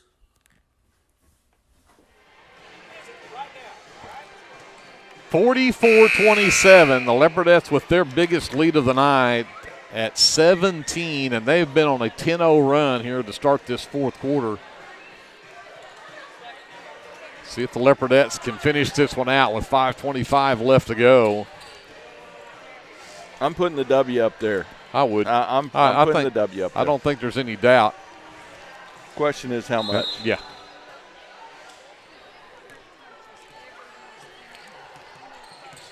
So Baker will bring it up for the Lady Bobcats out of the timeout. Goes to the high post to Powell. Epps with it left wing. Works around the Powell screen. Goes in the lane to Jones, but lost the handle on the basketball. But they're going to say Hernandez the last to touch it. It'll stay with Bridge Creek. I tell you what, I will say this. That Baker girl for Bridge Creek, the Lady Bobcat, she can play. She can. She got some game now. And Shin to Epps. Gentry nearly had a steal. Epps into the lane. Can't get it to go. What a great job from Russell to come up with that defensive board. And Jones, I think, got the worst of that as she came up over the back of Cannon to pick up the foul trying to get that. But that's great hustle from both those girls. Jones first is the team's third, so no free throws here. Russell will bring it up to 4 for the Leopardettes. Gentry right wing. Hernandez between the circles. McGowan left side. Comes back to Leslie in the short corner. Gets it back up top. Gentry right wing to Russell. Cannon looks. Has Hernandez in the left wing, but had trouble with the pass. Leslie in the short corner. Back up top to Cannon. Leslie will Gentry to Cannon. Cannon from the right elbow. Too strong. Rebound comes down to Shin. Gives it up to Powell to bring it up. Stops top of the key. Hands to Epps. Epps goes left down the left side of the lane. Runner too strong, but draws contact. She will go to the free throw line. And that was a good strong left-hand drive right there from Epps. Absolutely. Picks up just the first team foul on the Leopardettes here in the quarter. That one on Maddie McGowan, her third. And Epps goes to the line and knocks down free throws. And the one thing the Lady Bobcats have done well in this game is shoot free throws. Yep. They were 4 of 6 in the first half, and they are now 4 of 5 as she misses that one here in the second half. I did my best. 44-28, Leopardettes by 16 as we approach the halfway mark of this fourth quarter. To the right elbow, Russell skips it out, no good. Another rebound for Haley Shin, hers number 6. Powell to Baker, hounded by Hernandez. Gets over to that left side, gets it out to Shin, works around the screen from Baker, gets it to Jones at the left elbow, and she fell down, but she's going to get whistled for a foul for helping her fall down. That'll go on Cannon Russell. Foul number 2, second team foul. So a baseline entry for Jada Jones.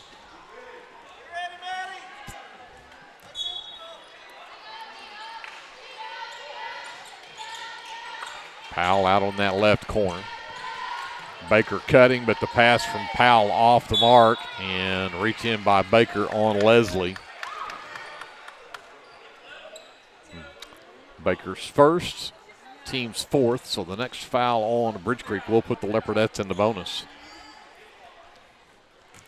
Jones is going to pick up Russell in the backcourt, so they'll give it up. Let Gentry bring it. Now give it back to Russell. Back to Gentry, quickly left corner to Leslie. Skip it up top, Hernandez. Right side, McGowan. Gentry, back left side, Russell. Left corner, Leslie. Back to Russell on the wing. Drives down, gets it back in the corner to Leslie. Back to Hernandez between the circles. Cannon left wing. Gentry back to right side for McGowan. Leopardette's doing a great job of just working the ball around here. Got into the lane there. The floater too short for Russell. Got her own miss and put it back up and in. Russell's 7th rebound of the night. She now has 12 in the ball game. And Leopardette's now up by 18 at 46-28. Baker, left side. Powell tries to drive in on McGowan. Sends it right side to Jones instead. Into the right corner.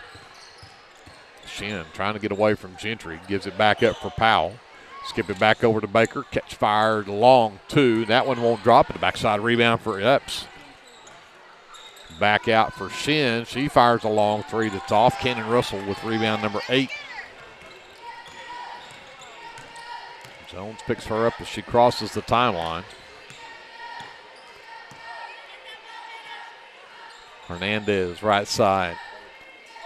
Gentry left side. McGowan for three. Off the glass, too strong. Hernandez with the offensive board as we hit the 2-minute mark left here in the fourth quarter, and the Leopardettes with an 18-point lead. Gentry left wing. Left corner, Leslie. So nobody picks her up. Fires an air ball three, but McGowan has the backside board. Backs her way in against Epps. Epps picks up foul number 2. Foul number 3. And the bonus for the Leopardettes now, but that one on the shot will give McGowan 2 free throws. She was 0 for 2 and now 0 for 3 from the free throw line. Addie, a 60% free throw shooter on the season, but she's now 0 for 3 at the line. She'll make this one. Good job. 47-28 Leopardettes. 1:45 left in the ball game. Baker races up against Hernandez. Goes back to the right. Comes back over right side. Powell to the short corner for Epps. Epps hounded by Russell. And then Hernandez with the steal. Baker chases her down and blocks it out of bounds, but she'll also draw contact. So Baker picks up foul just number 2 on Paisley Baker.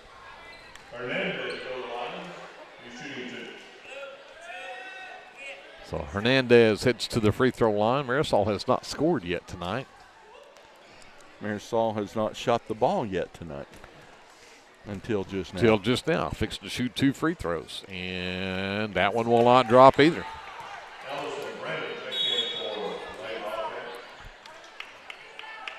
So Brennan and Ellis will both return as Baker and Epps will sit for the Lady Bobcats.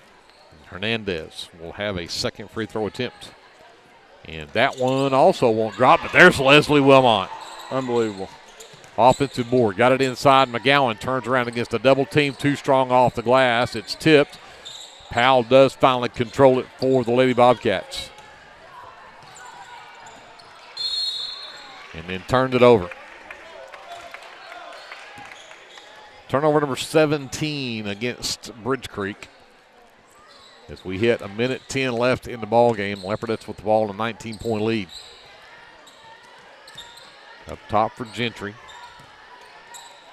To the high post, Cannon. Steps out top of the key, fires a 3 off the glass and in. The bank is open. Yep. 15 on the night now. No, it's not. I see Jared up there. In the lane, and Greenan gets fouled on an attempt from the low post right side. That goes against Gentry Wilmot, her second, team's third in the quarter. I guess the ATM is open. Oh, there you go. Yeah. Greenan's 1 for 2 on the night from the free throw line, has 3 points all in that first half. And she'll knock that one down. Again, free throws are something that Bridge Creek does very well. Yes, they do. Powell will check out as Candence Hodge, the senior, returns for Bridge Creek.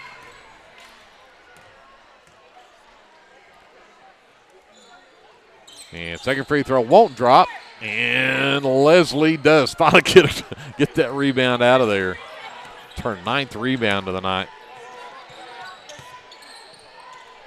She is 2 points and a rebound away from a double-double. 30 seconds left in the ballgame. Gentry. Leopardettes pull it out, look to run this 30 seconds off. Down to now 20 seconds, and the Leopardettes will pick up win number 15 on the season. Go to 15-5. The Lady Bobcats are going to drop to 6-14.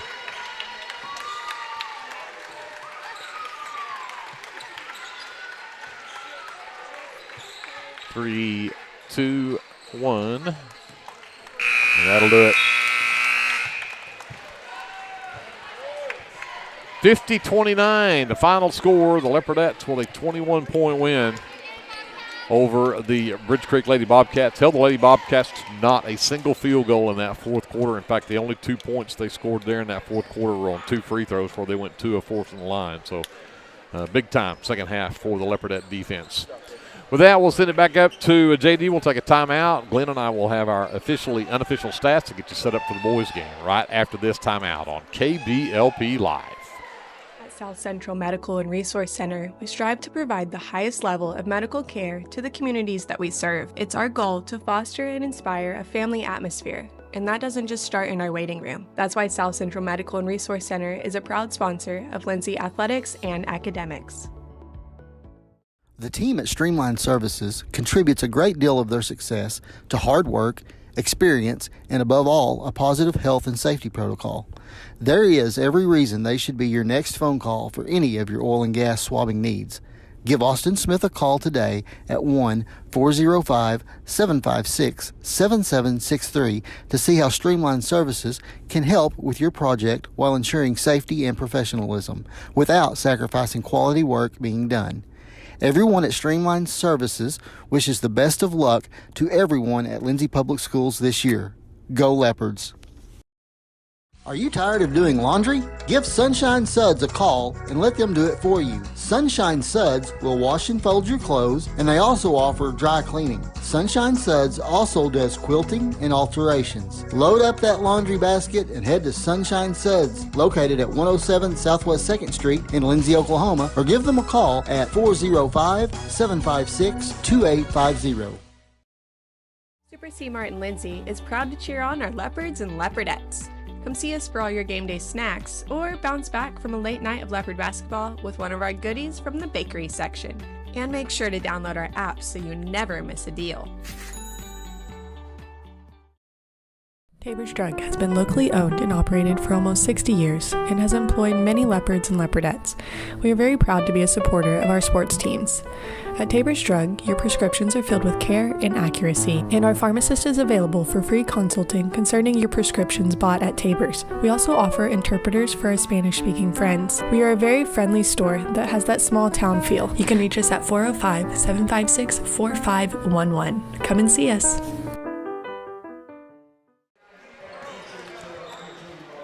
We're back here at Leopard Arena. The Leopardettes come away with win number 15 on the season. They hand the Lady Bobcats of Bridge Creek a 50-29 loss. And the final numbers look something like this, officially unofficial. For the Lady Bobcats, one player in double figures. Paisley Baker finishes with 10 on the night, had 8 of those in the first half. Just had 2 free throws in that third quarter for all of her scoring. 6 on the night from Haley Shin. 4 apiece from Molly Epps and Camden Greenan. 3 from Katie Powell and 2 from Olivia Ellis rounds out the scoring for Bridge Creek, who went 9 of 13 from the free throw line. Excuse me, the Leopardettes had 2 players in double figures. Cannon Russell finishes with 15 tonight. She had 8 rebounds to go along with her 15 points. Maddie McGowan had 3 rebounds herself, finishes with 13 points in the first half. The other player in double figures. Gentry Wilmot with 9. Leslie Wilmot had 8. She had 9 rebounds tonight. And then 5 from Jolie McReynolds rounds out the scoring for the Leopardettes, who went to 5 of 14 from the free throw line, according to my numbers. It was not pretty. Did I get it right? You got it right. That's what I got. It's rare. The Leopardettes are +5 on the glass, 27-22 over Bridge Creek, and then Bridge Creek with 17 turnovers tonight.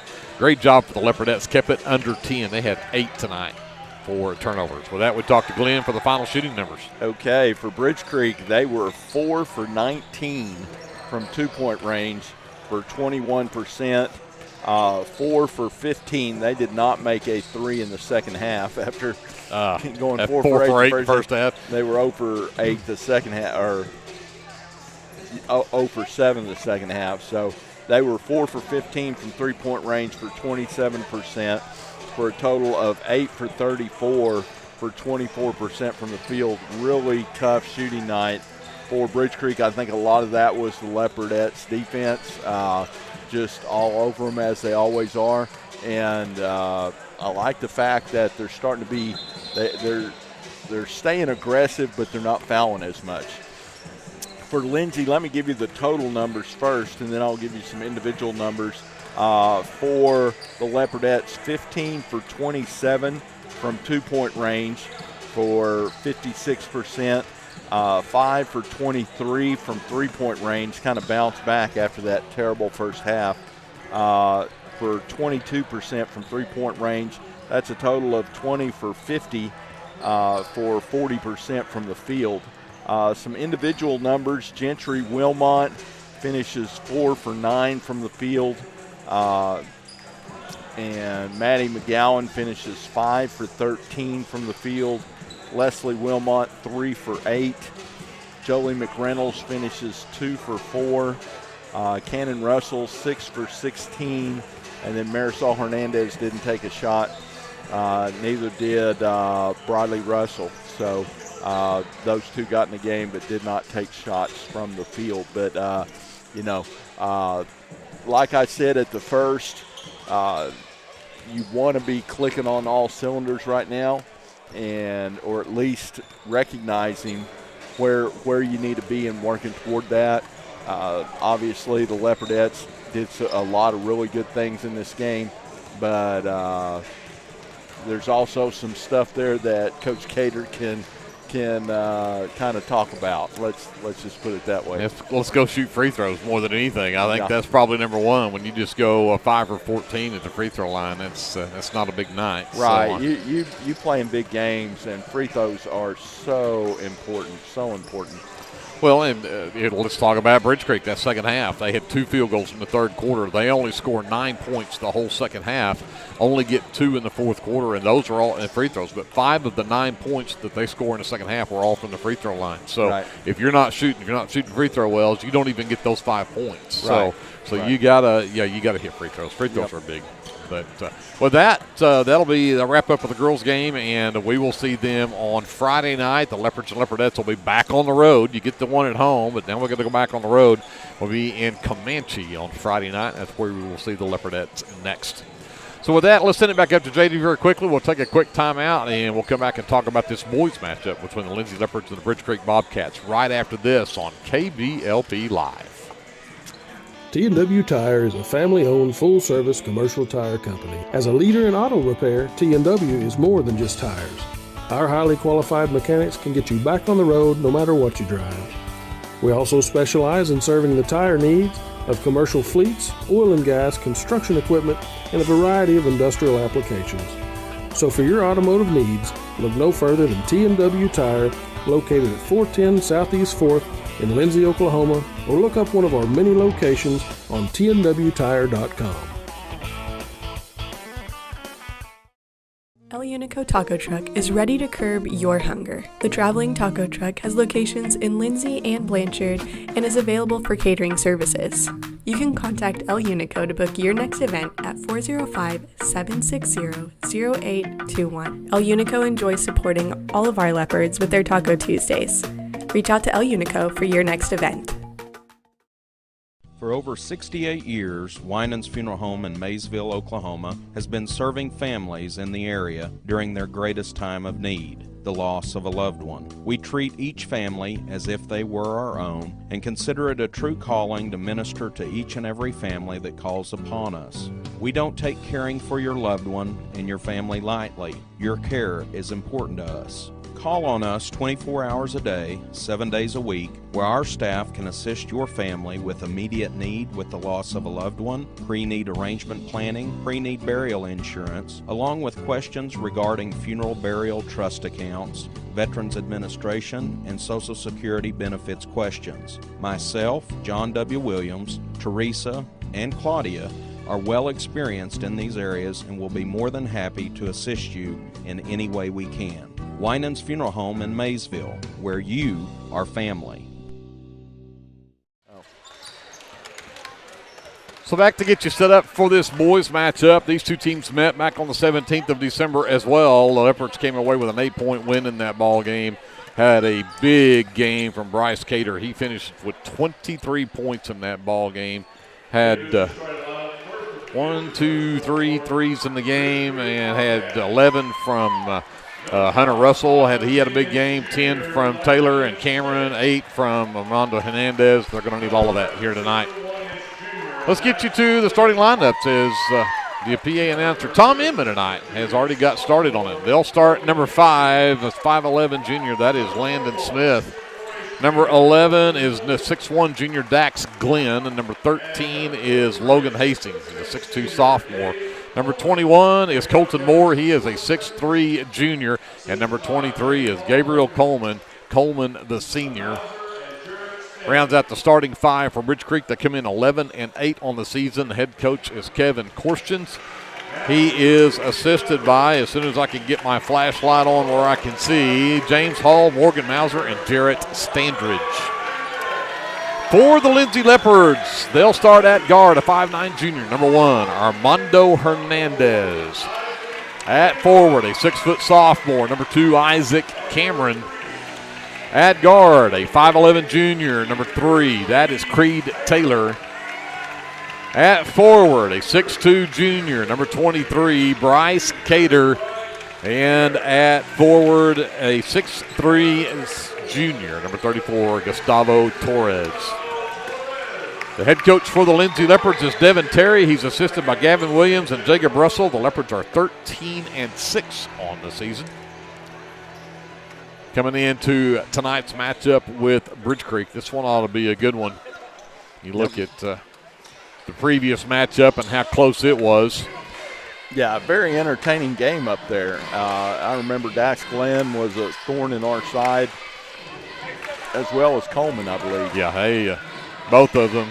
Glenn finished with 16. Spolstra, who was not starting tonight, but he had 11, but Coleman had 10. All three of those guys in double figures.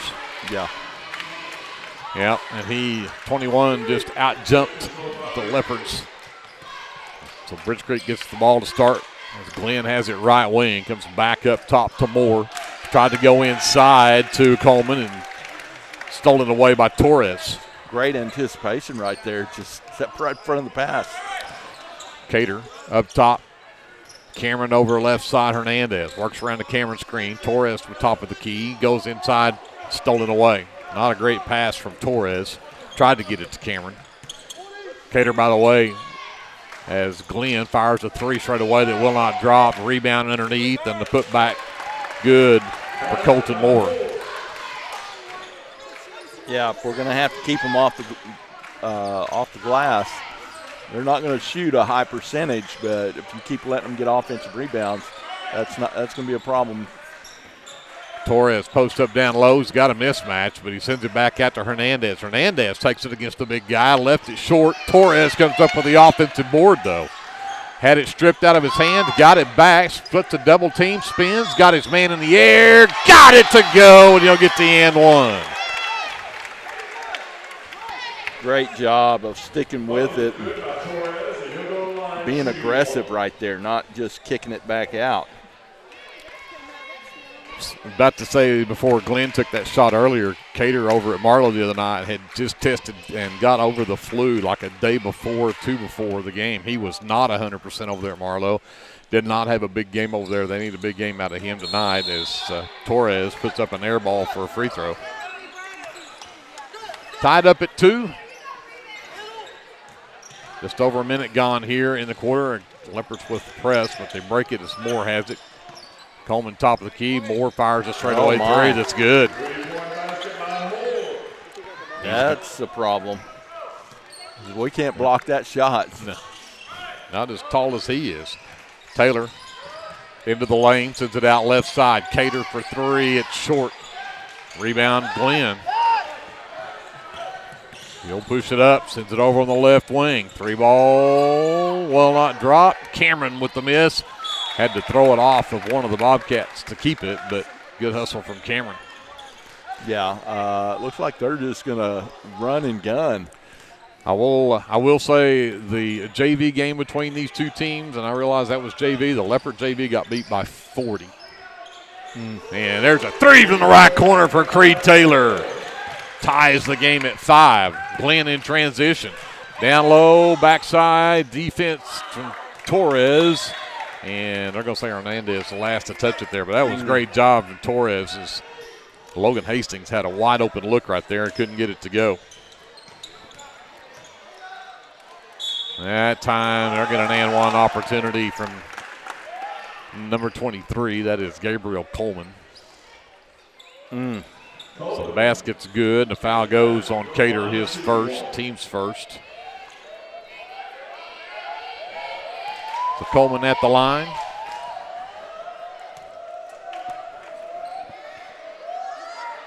And it'll drop. 8-5. Bridge Creek a 3-point lead, 5:45 left here in the first. Hernandez brings it across. Taylor left side around the Cameron screen. Torres top of the key, right side Hernandez.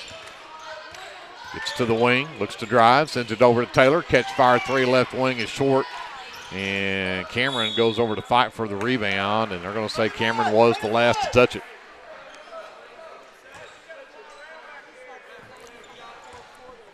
Again, that full court trap pressure. Coleman will bring it across, gets it over in the right corner. Hastings back to Coleman, lost it. Hernandez with the defense. Cameron the other way. Avoids the contact, got it in. What a shot from Isaac Cameron as he gets the and one chance here with the foul on Landon Smith. Yeah, that all started with Armando Hernandez over there jumping the passing lane and getting the ball in to Isaac for the breakaway. And he had a couple options, but he went and finished. They're going to wave it off and say he crossed the free throw line before it went through. The official says just by an inch, but hit the free throw, but it won't count. 8-7, Bridge Creek by 1. Here's Hernandez, tips the pass, and then Creed Taylor gets tripped up from behind, and that is 2 quick fouls on Colton Moore. And Coach Terry is going to call a timeout for Lindsay. I'm liking that. I'll take that.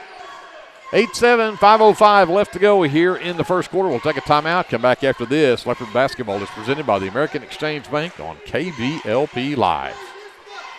American Exchange Bank, right here in Lindsay, is a locally owned and operated community bank that believes in just that, you, a community of fellow Leopards. We love our customers. We feel very grateful for each one. So if you are looking for a safe place to put your money, need help achieving that next dream project, or are simply looking for a different banking experience, give us a call at 405-756-3101. We look forward to serving you each day. Member FDIC and Equal Housing Lender.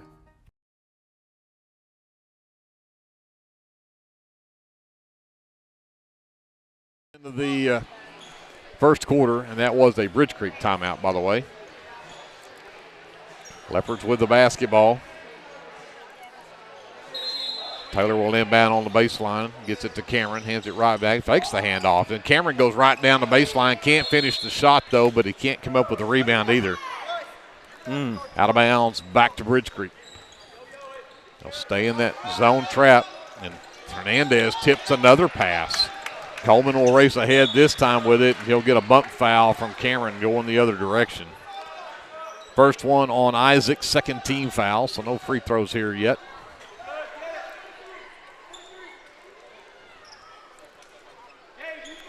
Coleman to inbounds, gets it into the backcourt to Landon Smith. Smith comes across, hands to Glenn, and Glenn went backcourt with it. I was just fixing to say. Yeah, he went all the way into the backcourt. He didn't have any idea where he was at on the floor. Yeah. Second turnover on the Bobcats. Yeah, I like how these guys look for a replay. Yeah, he looked up at scoreboard. So, wait, is there a replay up there? Is there a replay? There you go. Hernandez off the inbounds. Gets a screen from Torres, goes back up top. Taylor gets it back from Cameron. Got it! Straightaway three for Creed Taylor, his second. And the Leopards have their first lead of the game at 10-8. And then kicked out of bounds off the leg of Dax Glenn. That'll be turnover number 3 on Bridge Creek. Leopards get it back.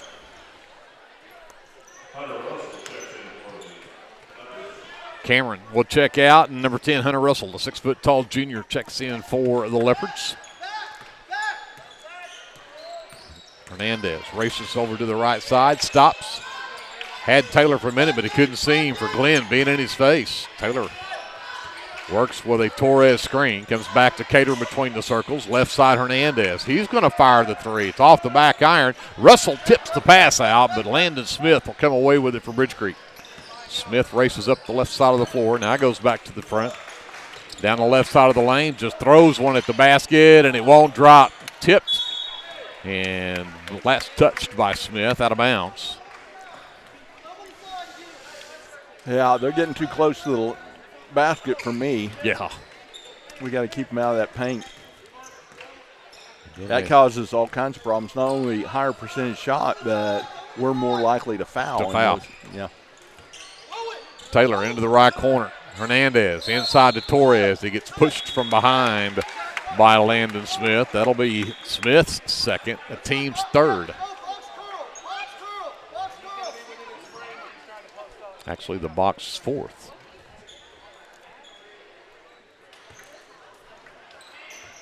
Taylor, lob to Torres. Torres, spin move, off the glass, too strong.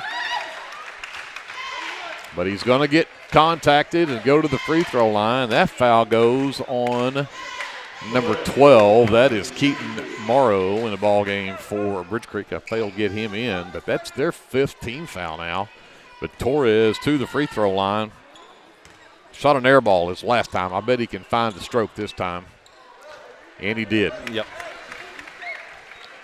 11-8, Leopards by 3. Took their first lead just about a minute ago at 10-8. And that one won't drop. Rebound for Hastings. And then Hastings had a tough pass from Glenn. Rebound, shot from the left wing off the top of the backboard. The rebound and putback doesn't go. Coleman has a miss. He can't get that one to go, and Torres will claim it for the Leopards finally, and then he gets fouled by Coleman. Yeah, Coleman was kind of thought he got fouled on his shot. Yep. May have. Yeah. There's a whole lot of contact down there. So head to the free throw line will be Gus Torres. He gets 2 more here as the Leopards will go for the next 3:17 in that bonus. They are on a 6-0 run right here. It was 8-5 Bridge Creek, and the Leopards are now up 12-8 as Gus knocks down the first of 2.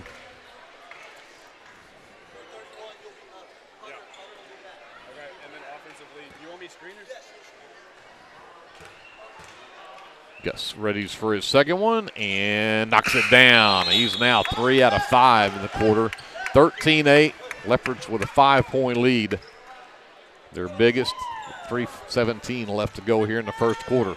And everybody forgot about the guy in the back and blew the layup, but he got catered in the air. Bryce picks up his second, just the third team foul, but this is going to put Logan Hastings at the line to shoot two. That's the problem with the trap, is on the backside somebody's open. Yeah, somebody's open. You just hope it's not that guy down deep. And if it is, you don't hope they don't find him. Well, Hastings knocks down the free throw for his first point of the game. Cameron will return. Cater sits with those two fouls. That free throw from Hastings brings Bridge Creek back within 4 at 13-9. Second one on the way. That one won't drop. Cameron. Another rebound. Creed Taylor left wing. Steps back, comes to Flood. Crew Flood, by the way, checked in, the 6-foot freshman. Replaced Torres after he hit those free throws. Hernandez sends it out to Cameron. Russell gets it left wing, works around the Cameron screen. Flood back between the rings. Right side to Taylor. Taylor behind Flood and traveled with it. Bounced that one up high enough that he couldn't get control of it to get another dribble down, and the Leopards have their fourth turnover. Landon Smith checks out of the ball game, and a number 3, Ezra Spolstra, the 6'1 sophomore, checks in. Spolstra had a game against the Leopards when they played them earlier in the season. He had a good one. He gets it back, drives baseline, cut off by Hernandez. Picks it up, comes back to Glenn, top of the key, works to the ring, back to Spolstra in the corner. Back to Glenn between the circles, back over to Coleman into the left wing, the 3-ball, and a nice flop there from Hastings, but he'll get the call. And foul goes on Hernandez, his first, team's fourth. 3 coming up here for Hastings, who just went 1 for 2 at the line. Chance to pull the Bridge Creek back within 1. And can't hit the first.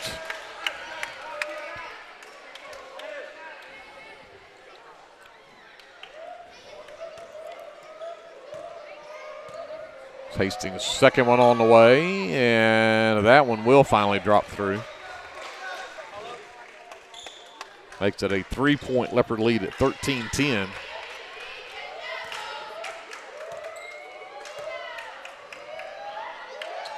And that one will go as well. He is now 3 for 5 at the line. 13-11, Leopards by 2. We hit 2:15 left to go here in the first quarter. Taylor goes, can't get it to go in, but a nice drive from that left wing from Creed Taylor. He draws contact. That goes on number 4.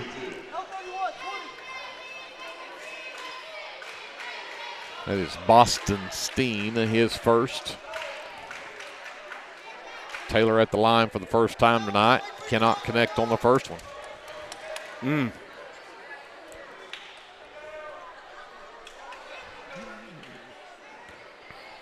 This is free throw number 8 in this first quarter, as Taylor will knock down the second one for his 7th point. Leopards are getting their chances. Got a hit, Spolstra. Cameron bats the pass down. Turnover number 5 on Bridge Creek. Hernandez races up the floor. Pulls back, now hesitates, works to the right wing. Gets a screen from Cameron. Flood, left side to Russell. Russell, left elbow, jumper on the way, too strong. Rebound is tipped and will pull down by Spolstra. 1:45 left. Cameron takes it in, spin around, and just used his height advantage and went up and put that one in. 14-13, 1-point Leopard lead. A minute and a half to go here in the quarter. Taylor out between the circles to Flood. The lob over the top to Cameron. Got his man in the air, put it up and in. Nice strong move from Cameron. Puts the Leopards back up by 3. And here come the Bridge Creek Bobcats. Spolstra into the lane. Too strong off the glass. Taylor with the miss. Ahead in transition. Found Hunter Russell. Great hustle from Russell. And great find from Creed Taylor. The Leopards back up by 5. Left corner Hastings. Back up top to Spolstra. Glenn comes back to get it between the circles, looks to attack, gets to the elbow, goes after Spolster in the corner. Hastings on the wing, gives it back to Glenn as we get to 45 seconds left. Glenn works to the left wing. Cameron picks him up on the switch. Inside Hastings, double team, steps threw it up, can't get it to go. Taylor with another rebound. Again in transition, Cameron can't get it to go, but he's fouled. And the Leopards are doing such a great job of sending a sprinter back in transition. Snowbird, that's what we used to call that. Snowbirding. Foul called on Boston Steen. That's his second. 2 more free throws coming up here for the Leopards. Cameron missed his first attempt, but he knocks that one down. He's got 5 in the quarter. Leopard lead is now 6. That's their biggest so far of the game. Biggest lead for Bridge Creek was at 3 when they led 5-2. And also led 8-5. And Cameron 2 for 2 at the line that trip. 20-13 Leopards. Glenn to the free throw line, stops, elevates, and can't get the roll. And then he was on the back of Torres there, but got no call. Good rebound from Torres. And now Taylor will walk it up with 15 seconds left, a chance for a final shot here. And Leopards also have the arrow to start that second quarter, so this would be huge if you could get a basket right here. Torres in the lane, no look pass over to Russell for 3. No. Flood can't come up with the miss. They'll go out of bounds. The officials are going to say there is no time left. I think there probably was, but Corstens is going to, I guess, lose that battle. 2013, Leopards by 7 at the end of 1. Stick around. We're back with the second quarter. After this timeout, Leopard basketball is presented by the American Exchange Bank here on KBLP Live. Are you caring for an aging parent or other loved one at home? It's important to know you're not alone. Hi, this is Connie Upton with Abiding Home Health. The people we serve have a variety of needs, of acute illnesses to individuals who require health care assistance to live independently at home. Our goal is to make a difference in the short and long-term care of each patient. For more information, visit us online at abidinghomehealth.com. Abiding Home Health, creating personal, positive changes and transformations. For all your construction needs, give Brad Taylor a call with B&S Construction at 1-405-428-0039. B&S Construction specializes in concrete pads, sidewalks, and metal buildings of all sizes. Call Brad today for a free estimate. The crew at B&S Construction would like to wish the Leopards a safe and successful season. Go Lindsay!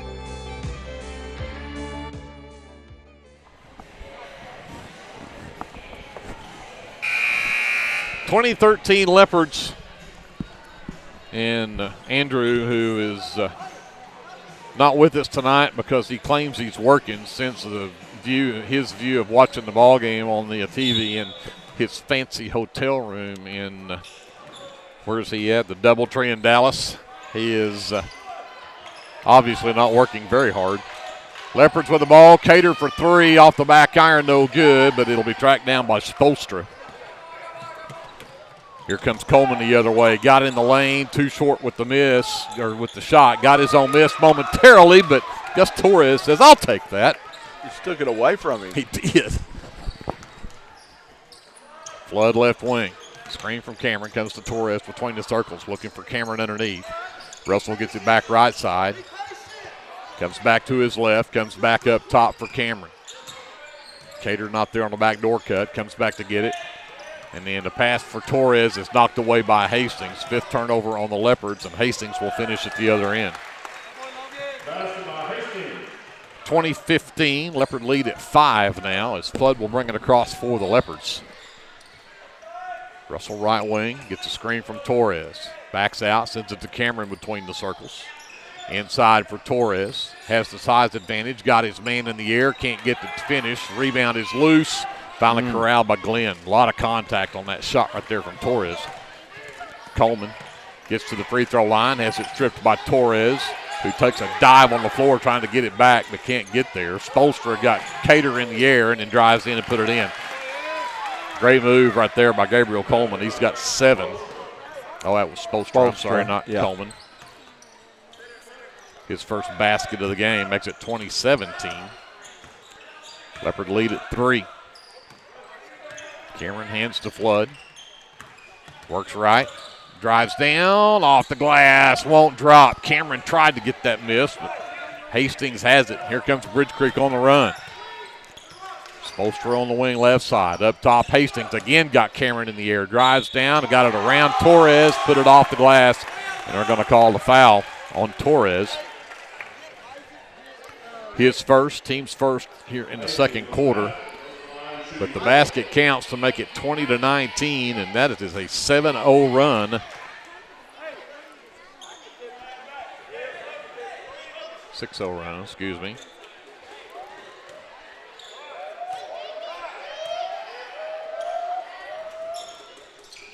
Now make it 7 as he does get that one to drop to tie the game at 20.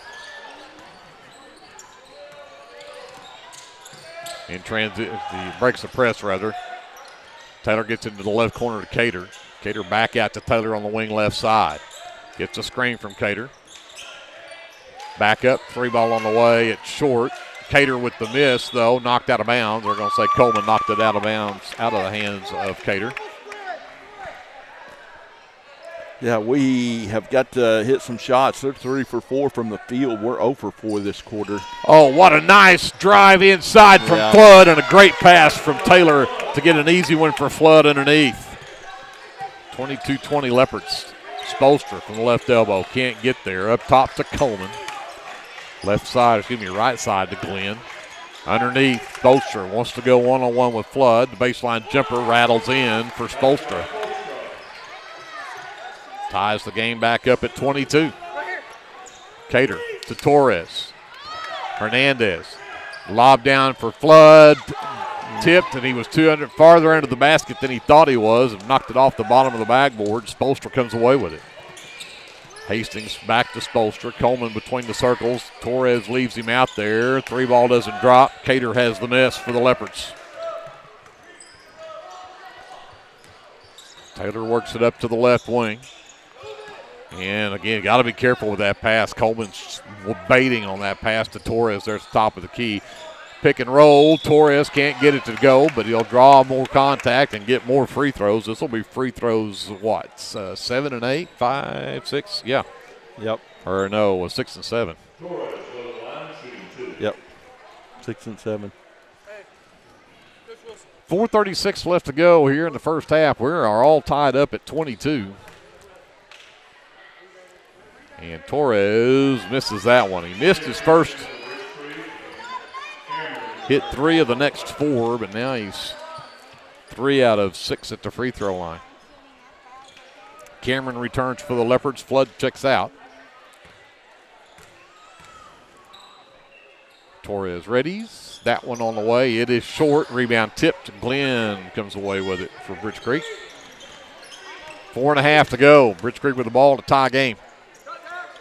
Coleman left elbow. Cameron with the defense. Gets the screen down underneath the Hastings. Bad pass, but somehow Smith came back up with it and lays it up in the lane. That's 5 straight shots they've hit. Again, the full court pressure they intended for Cameron, but again, the athleticism of Spolstra knocks that out of bounds.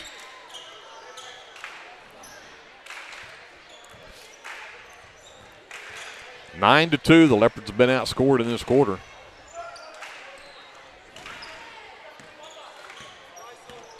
No, 11 to 2. Yes, you're right. Hernandez drives the baseline. Reverse layup is good. What a nice move down the baseline from Hernandez.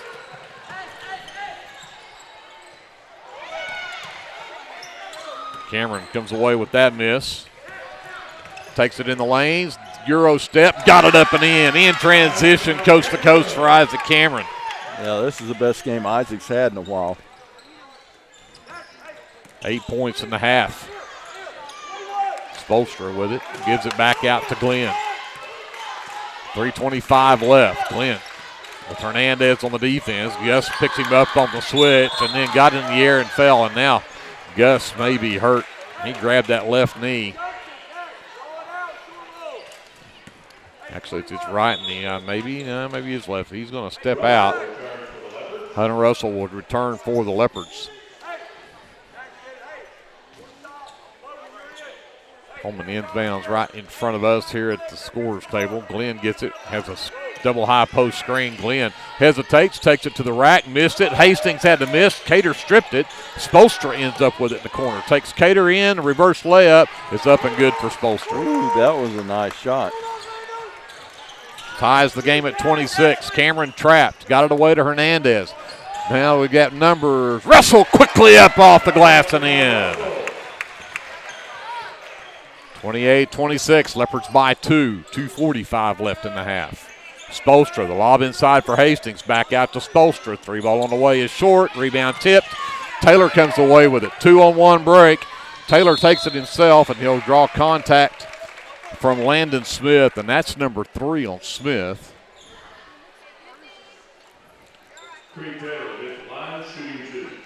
Just the first team foul, actually second team foul, my apologies. Second team foul here in the quarter, but Taylor to the line to shoot 2. And that one will not fall. We're giving away a lot of points there at the free throw line. No kidding.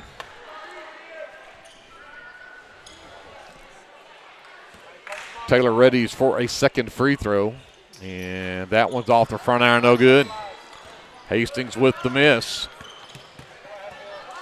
Smith with the basketball. He's got 3 fouls on him. Coach Gorshin's leaving him in the game with 2:25. Spolstra got around Flood, got into the lane and put it up. You cannot give him that much room. Ties the game at 28.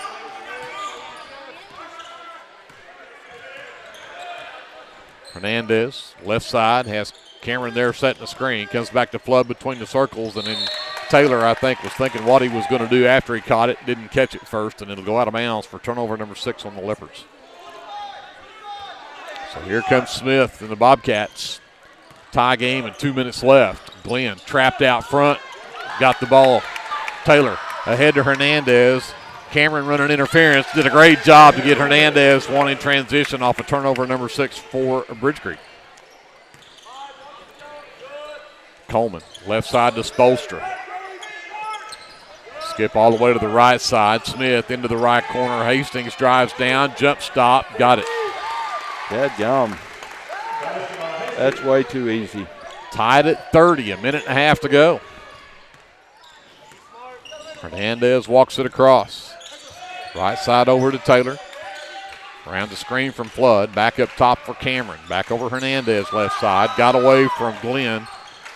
Cameron gets it back. Cameron into the lane. Got all kinds of contact right there. Russell from 3, right corner, count it! Hunter Russell for 3.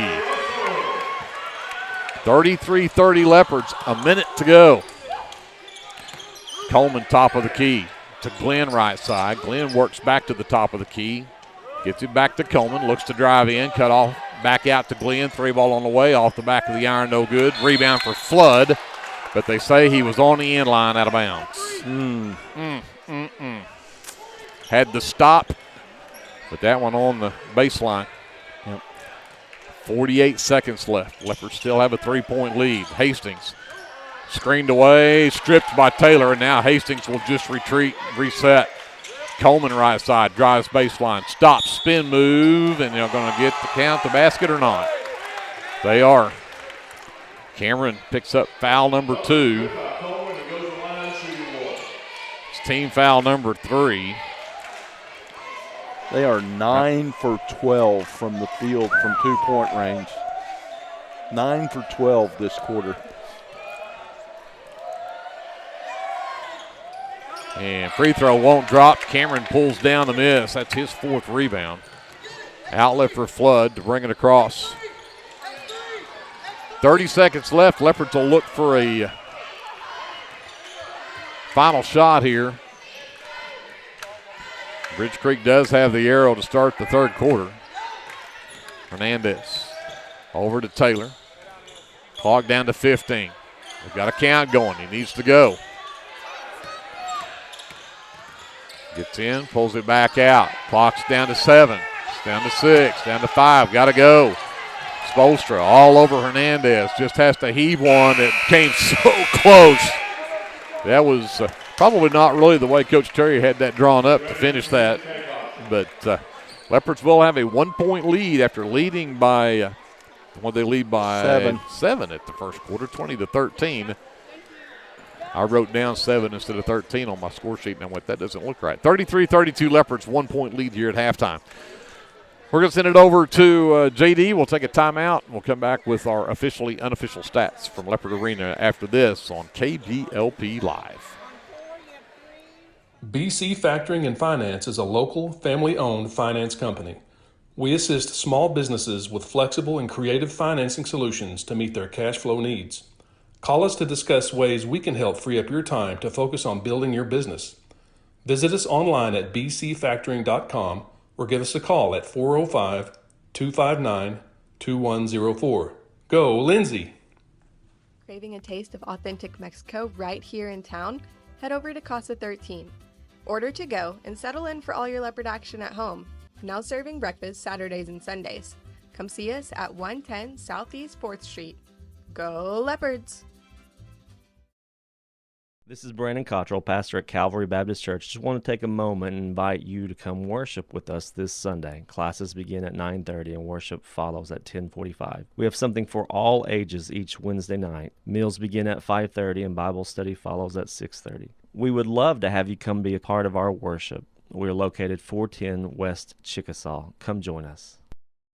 Clements Insurance provides insurance coverage to best suit your needs. We offer auto, home, farm, life, and business policies. Come by 109 West Chickasaw or call 405-756-2253. Clements Insurance is carrying on the tradition to satisfy you. So come see me, Keith, or Beth. Go Lindsay! The City of Lindsay is a proud sponsor of LHS Athletics and Academics and wishes all Leopards and Leopardettes a healthy, happy, successful season. Lingman Incorporated is a proud supporter of the Lindsay community. We hope you'll keep us in mind for all your oilfield electrical needs. You can give us a call at 405-756-4773.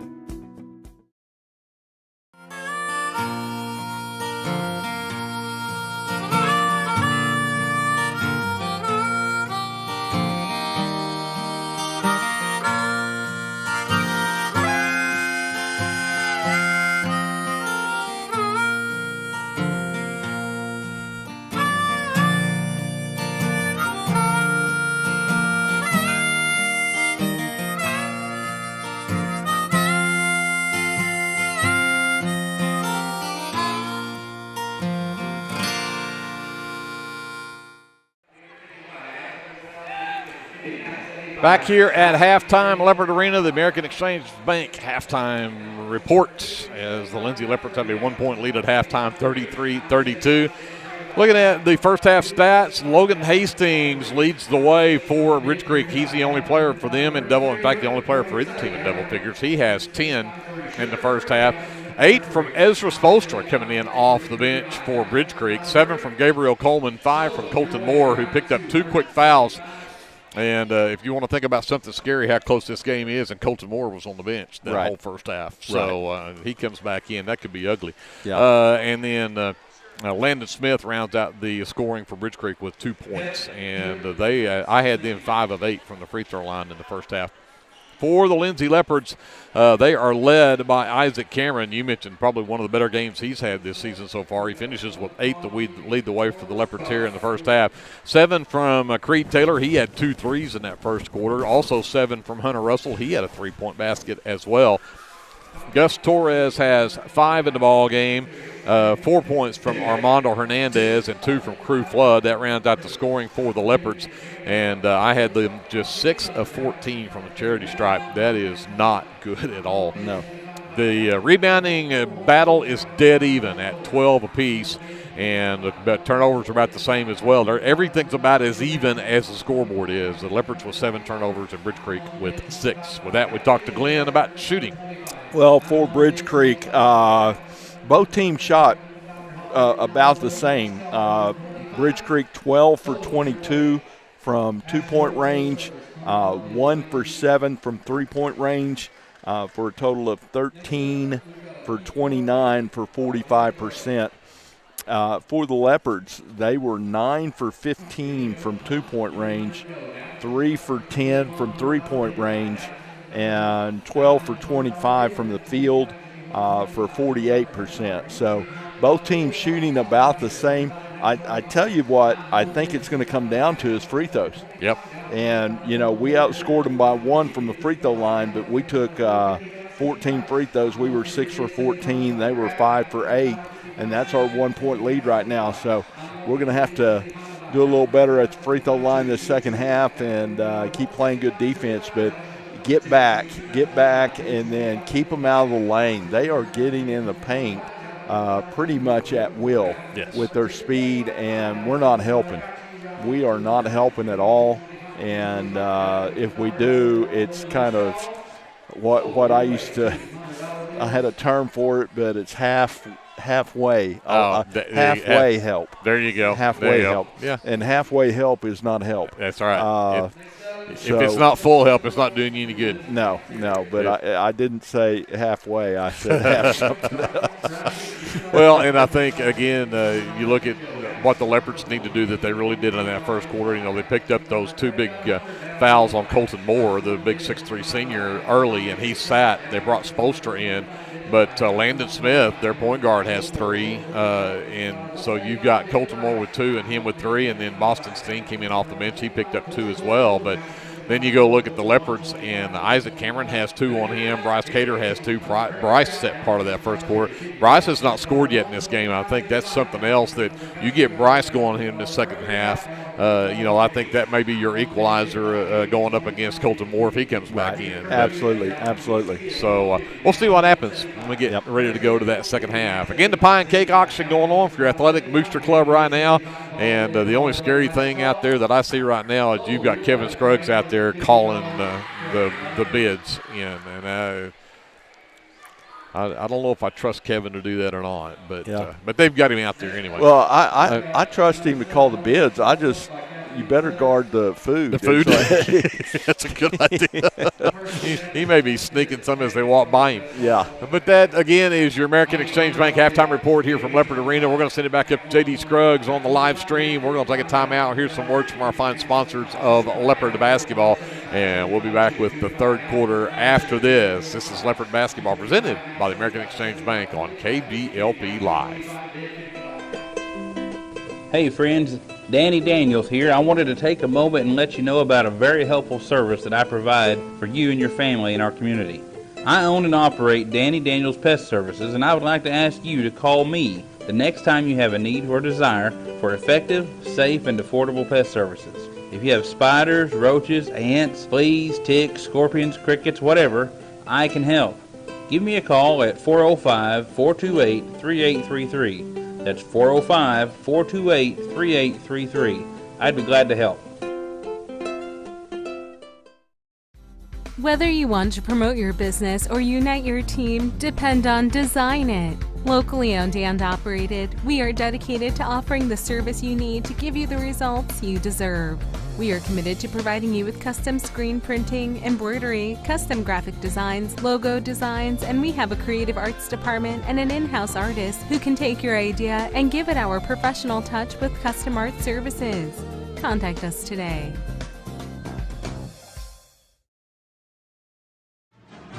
Hey Leopard fans, this is Nick Johnson from First Baptist Church Lindsay.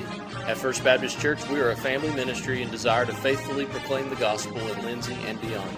We would like to invite you to join us every Sunday for worship at 9 a.m. and Sunday school following at 10:15. Our Wednesday evening activities start with dinner at 5:50, and then we have Bible studies for children, youth, and adults starting at 6:30. First Baptist Church is proud to support the Lindsay Leopards, and we wish all of our student athletes a successful season. From all of us at First Baptist Church Lindsay, go Leopards! For all your tax services, contact Grant and Katie Johnson, CPA. Grant and Katie are certified public accountants that provide full-service accounting, bookkeeping, payroll, and tax services. With 2 offices, one located at 600 Southeast 4th Street in Lindsay, Oklahoma, and another at 313 North Walnut in Pauls Valley, Grant and Katie are ready to meet your CPA needs. Give Grant or Katie a call at 405-238-2727 and set up your appointment today. Hey there, this is Trace Adams with Hassler Hot Oil Service. We are family owned and operated with over 25 years experience. I am a 4th generation Lindsay Leopard, and we proudly support Lindsay Leopards and Leopardettes athletically and academically in all their endeavors. Call my dad, Greg Adams, at 405-756-6075 for all of your hot oiler needs. Again, that's 405-756-6075. Go, Lindsay! Get your game day, or any day, off to a great start with Hot Mess Coffee at 213 South Main in Lindsay. Hot Mess Coffee Co. offers coffees, lattes, teas, and other tasty beverages, plus great food, too. Good luck to the Lindsay Leopards from Hot Mess Coffee Co. and Java House Realty at 213 South Main in Lindsay. Hughes Heat and Air is a family-owned business that serves Lindsay and surrounding areas. Hughes Heat and Air provides service for residential and commercial jobs, including simple repairs and new installations. Hugh and his crew take pride in providing professional, efficient, and reliable work at affordable rates. For your next heat and air project, give Hugh a call at 1-405-756-6399. Good luck, Lindsay.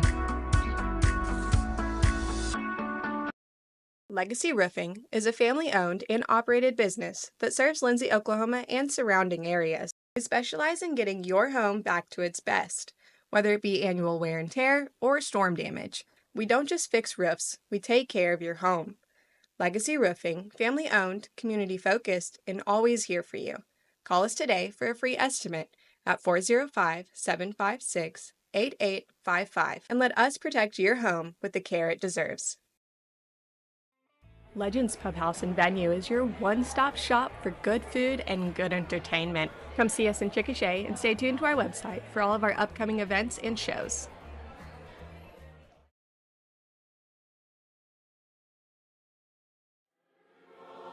Hey Lindsay community, my name is Christian Torres and I am the minister for the Lindsay Church of Christ. We would like to invite you to come and worship with us on Sundays at 10:45 a.m. and Wednesdays at 7 p.m. We're located at 1205 West Cherokee Street. Here at the Lindsay Church of Christ, you will find the truth of God's Word, spoken in love, and a group of people who love God and one another. Do you have a Bible question? Well, we have a Bible answer. Come and worship with us and be edified at the Lindsay Church of Christ. This is Dr. Matt Shelton with Lindsay Family Dentistry. I'm a 1997 graduate of Lindsay High School and have been practicing dentistry in Lindsay since 2006. We welcome you to come to our dental practice so we can help you and your family with all your dental needs. We offer dental services for everyone at every age, from braces to aligners to crowns, bridges, dentures, and implants. Give us a call today at 405-756-4093 or stop by at 102 Southwest 7th Street and let us give you the healthy, beautiful smile you've always dreamed of. Lindsay Municipal Hospital is dedicated to providing quality service to our local community, and we're wishing our Leopards and Leopardettes a healthy and successful basketball season. Go Leopards!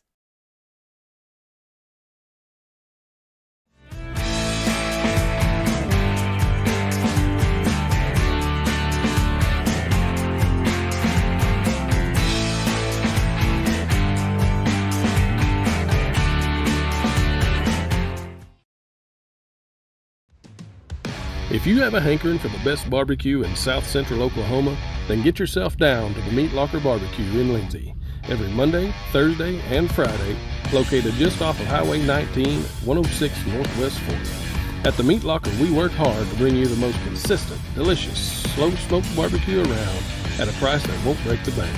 And don't forget, we cater too, and we'd love to do the cooking for your next event. So come see us or give us a call, 405-428-1198. And visit our new website at meatlockerbbqok.com for the latest Meat Locker merchandise. We're proud to sponsor this broadcast of Lindsay Leopard Athletics and want to wish all the students, faculty, and staff a successful year.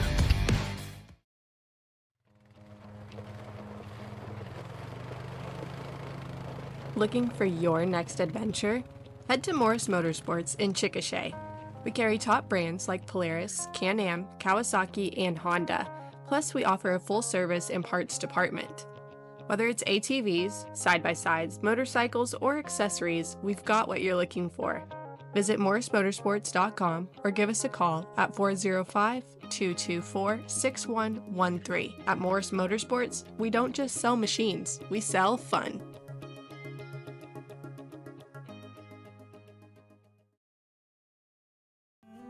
Capturing all your special moments is such a blessing to me, from running down the ball field to walking down the aisle.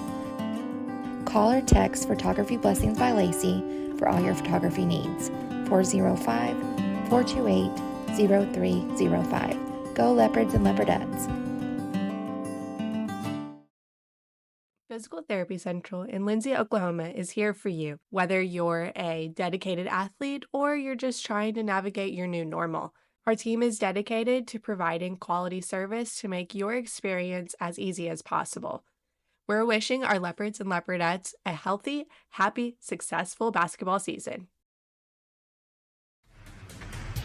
At Rural Electric Cooperative, we're committed to providing electric power and opportunity to the many areas our members call home.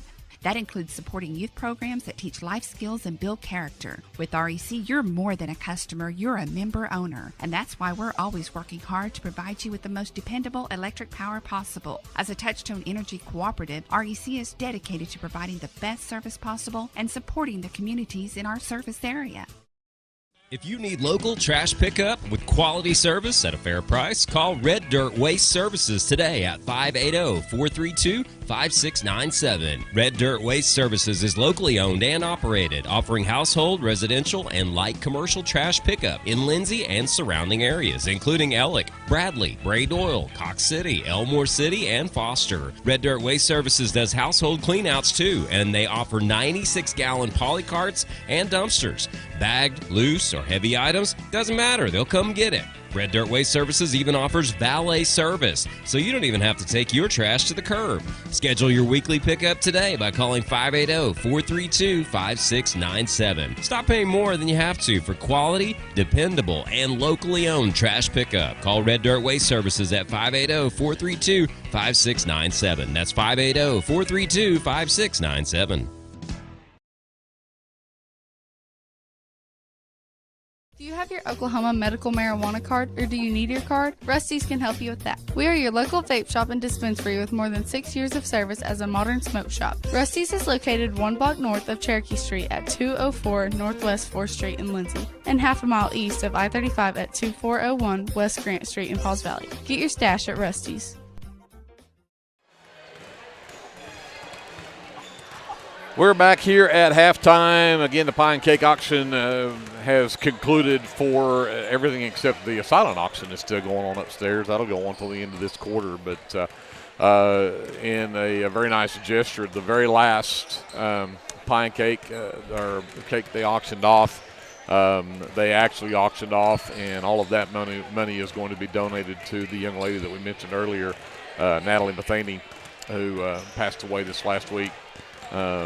From Bridge Creek, again, senior there at Bridge Creek, two-sport athlete. Very, very tragic loss for them up there in that community. But sold the final cake for $700, right, and that money will be donated to the family of that young lady. So very smooth move.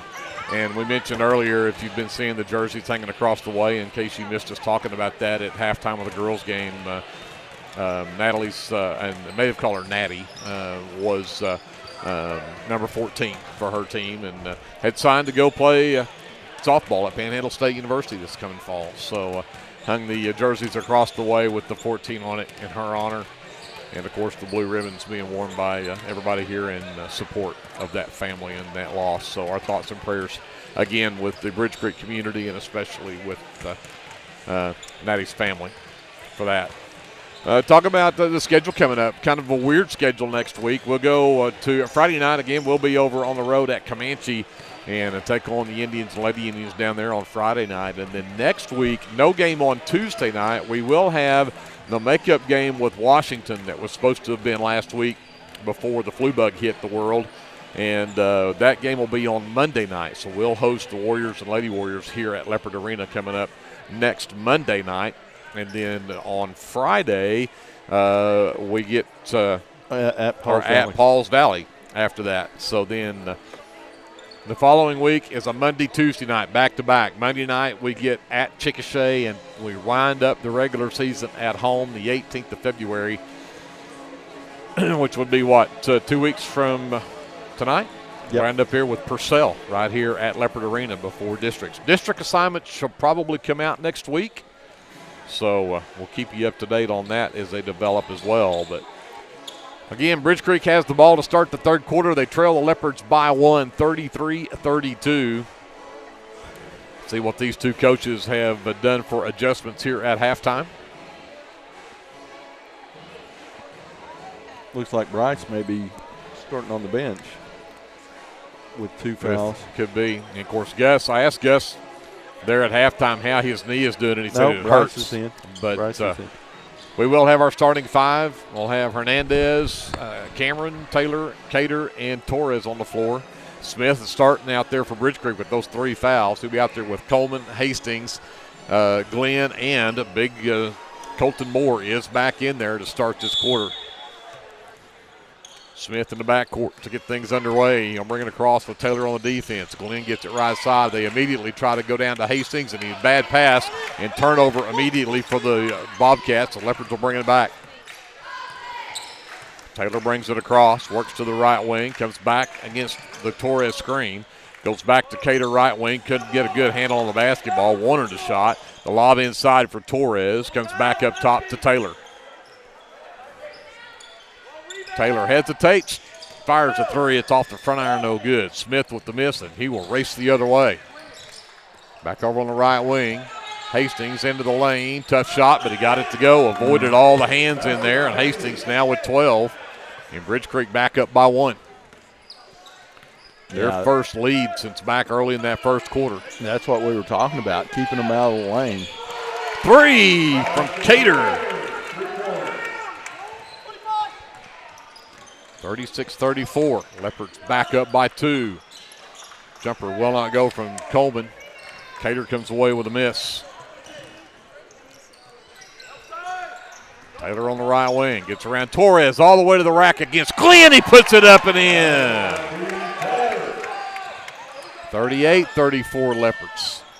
Left corner. 3 ball on the way is short. Hastings has the miss, though. Out to the corner, comes back to Moore, who ran over Hernandez. No whistle, and he misses the shot badly as he was off balance. Cater comes away with it for the Leopards. Cater, left wing, around the Cameron screen. Picked up by Hastings. Cater feeling it, and that one's off. Glenn has the rebound for Bridge Creek, and he will push the other way. Gets to the free throw line, sends it to Moore, back out to Smith. Smith drives down. Hastings' right wing 3 is off the iron, no good. Torres had the rebound, knocked out of bounds. Moore over the back of Torres. And I think he pointed the wrong. The official is, this guy. The official that called it out on the Leopards first reversed it, and then the guy at mid-court changed it back. They're going to give it to Bridge Creek. Smith. Coleman draws contact, and they're going to call Isaac Cameron with his 3rd personal, his first. First team foul, I should say. Timeout called by Coach Terry. 5:57 left, and we're going to have a timeout on the floor. We'll take it with them. We'll come back to Leopard Arena after this. This is Leopard basketball presented by the American Exchange Bank on KBLP Live. S&H Tank Service is your choice for Lindsay owned and operated vacuum truck service. S&H Tank Service's fleet is equipped with transports, bobtails, pump and kill trucks rated up to 10,000 psi, plus hot oil units, rock trailers, frac tanks, mud and shell haul-off pits, and soil farming. As Lindsay High School graduates, S&H is proud to support Lindsay schools and all of their student activities. S&H Tank Service would like to wish the Leopards and Leopardettes the best of luck in everything they do. Give S&H a call anytime, 24/7 at 405-756-3121. That's 405-756-3121. And remember, your phone starts our trucks. That's S&H Tank Service of Lindsay. Bridge Creek basketball out of the timeout. Smith on the baseline to inbounds. Moore left side, jumper up and good. Taylor, not much he can do with a guy that's that tall shooting over him. 38-36, Bridge Creek back within 2. Taylor left side around the Cameron screen. Torres out between the circles, comes back to Hernandez on the right side. Hernandez goes baseline, sends it back out top to Cameron. Cater around the Cameron screen, gets up top, goes back inside. Cameron got the ball stolen away from him by Smith. Turnover number 8 on the Leopards. Coleman to the baseline. Jumper up and good from Logan Hastings, my apologies. Ties the game at 38. This is going to be a good one. It is, to the wire. Cater out to Torres. Over to Hernandez on the right wing. Torres now has a mismatch underneath. Needs to take advantage of it. Taylor in the lane. Back out to Cater, left wing 3 on the way, short. Rebound Hastings. Glenn will push it up. Attacks the lane, sends it out to Hastings. Got to the free throw line, sends it out to Smith. He looks to attack, stops baseline, has his shot blocked, but it'll be a foul on the Leopards. And instead of the fouls piling up on the Bridge Creek this quarter, it's piling up on the Leopards. That goes on Taylor, just his first. Second team foul. But that one on the shot, Smith goes to the free throw line for the first time. And it's off the front iron, no good. Hunter Russell's going to check in and replace Cameron, who picked up that third foul. Russell had 7 points in that first half.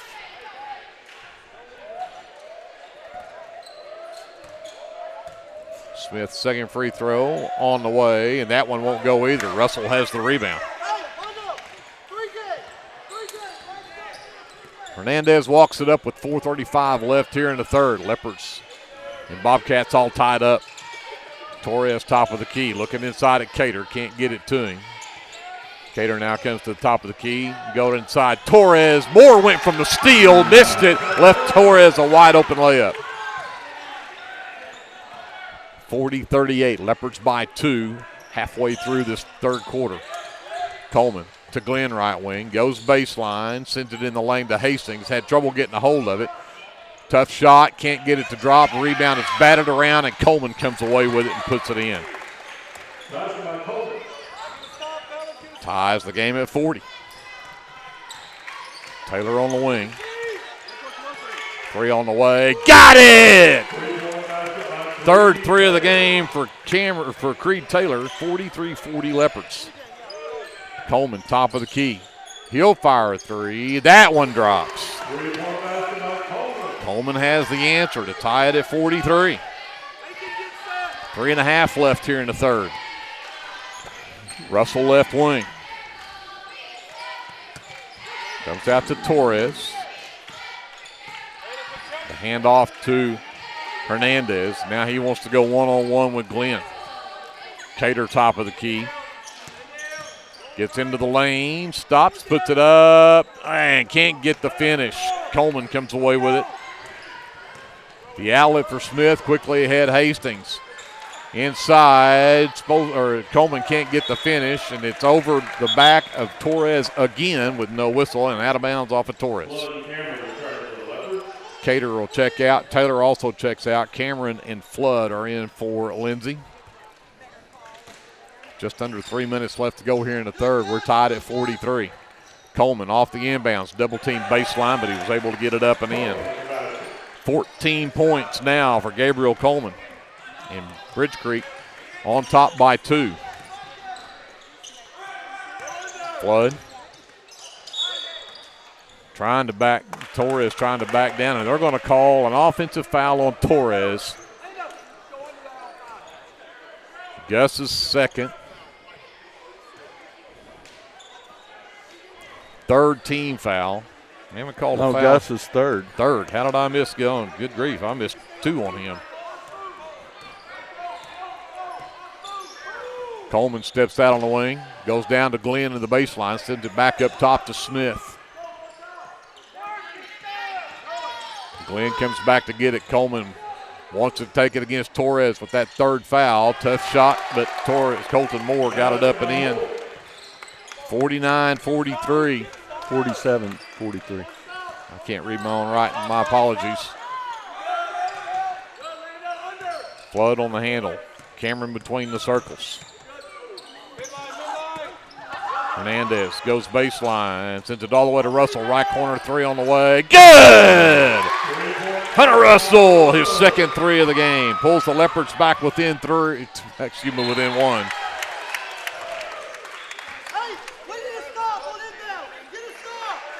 A minute 50 to go.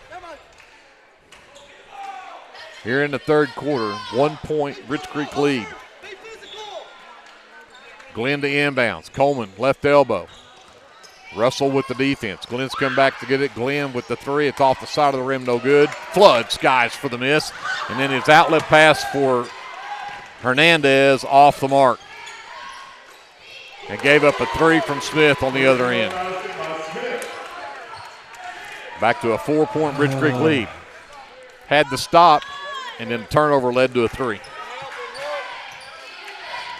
Russell. Step back 3 on the way. Got it! His third. He's got 13. Leopards are back within 1. A minute 10. Coleman. Hastings feeling it. Got it. It's his first 3 of the game. The timeout. A minute 3 to go. We got a timeout on the floor. We'll take it with him. We'll come back after this. Leopard basketball is presented by the American Exchange Bank on KBLP Live. The Shopper News Note isn't just another paper. The Shopper News Note is a weekly publication that arrives in your mailbox every Wednesday for free. The Shopper offers free Shopper Topper advertisements as well as news notes and classifieds. And everyone at the Shopper wishes the Lindsay Leopards good luck this season. Go Leopards!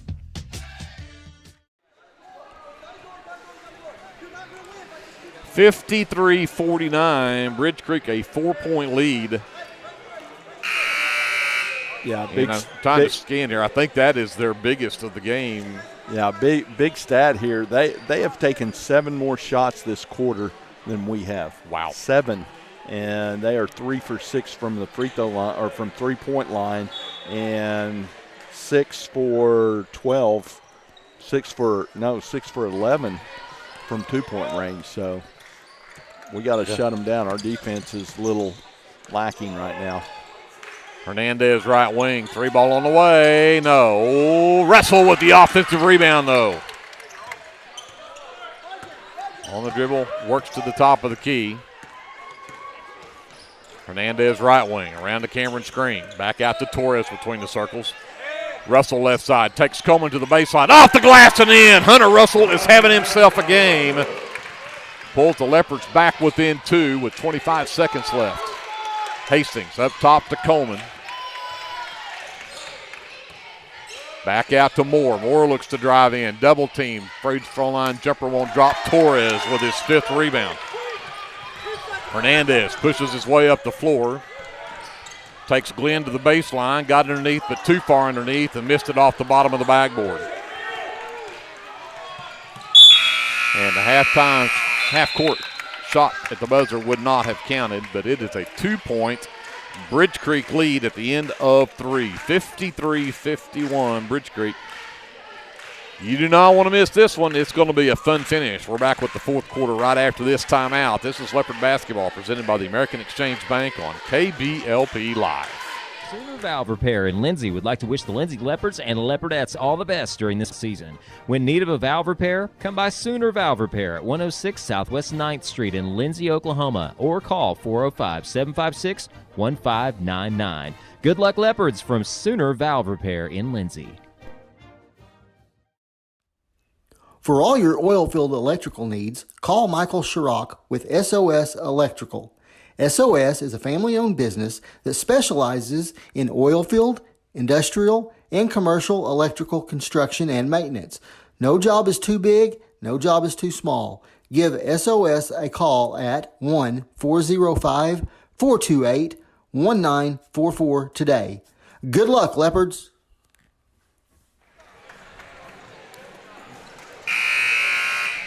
The Leopards will start the fourth quarter with the basketball and trailing by 2, 53-51 Bridge Creek. There's some no defense being played in this game. I'm telling you what, both teams being over 50 at this point in the game. I mean, there's been some good, outstanding offense, but not seeing a lot of defense. Russell, top of the key. Coleman got through that double screen, so they'll have to reset here. Hernandez works to the right. Comes back out to Torres between the circles. Inside Cameron. Got around Glenn. Put it up and in. Nice feed from Torres to tie the game with Cameron with 2. He's in double figures with 10 now. Glenn right wing. 3 ball on the way from him is off the front of the iron. No good. Torres had more over his back one more time, but no whistle. Cannot get a call on him. Coleman for 3. That's off the back iron, no good. Cameron will claim that one. That's his 5th rebound. So Hernandez walks it up. We're a minute into this fourth quarter. Backdoor cut from Russell over the front of the rim and in. And the Leopards have taken the lead by 2, 55-53. Smith, 3 ball. Left side up and good. 56-55. Bridge Creek by 1. Left wing, Flood. Back out to Torres. Right side, Hernandez. The pick and roll. Torres got Coleman in the air, but it won't drop. Everything but the finish for Torres, but he'll go to the line to shoot. Coleman's foul, just his second, and just the first foul here in the fourth quarter. But Torres, who made a living at the free throw line in the first half, shot 7 free throws, only hit 3. This is his first attempt in the second half.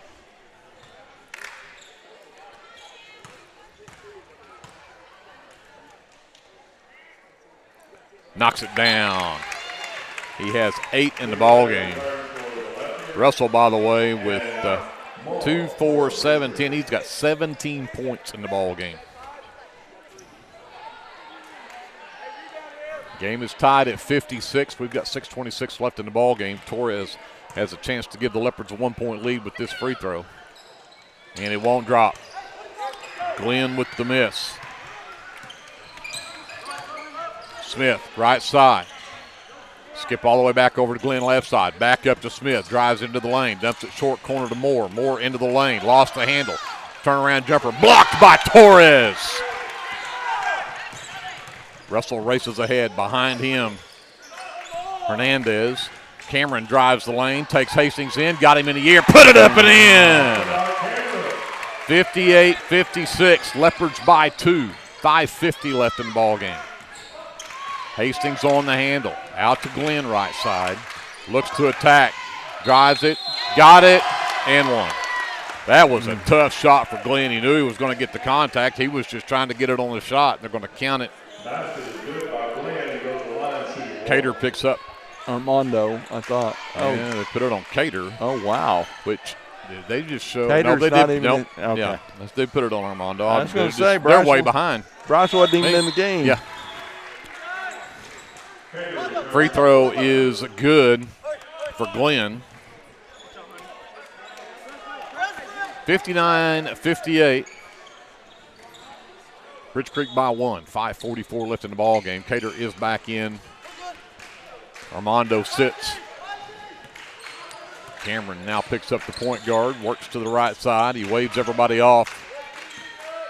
Comes over to Cater. Taylor left wing around the Cater screen. 3-ball from Taylor's off the front iron, no good. Rebound pulled down by Morrow. Smith will push it up. Moore for 3, off the front iron, no good. Rebound Cameron. He'll push it ahead up that right side. Waits for the Torres screen. Hands it to Taylor. Russell right side. He'll get the screen from Torres. Russell back over between the circles to Cameron. Left wing Taylor. Torres top of the key. Lob underneath for Cameron and got a foul, and see if they get that on. That goes on Dax Glenn. That's just his first foul of the game. Second team foul. Hastings is going to check out. Spolstra is back in for Bridge Creek. Bobcats still lead by 1, 4:52 left to go in the ball game. 59-58 our score.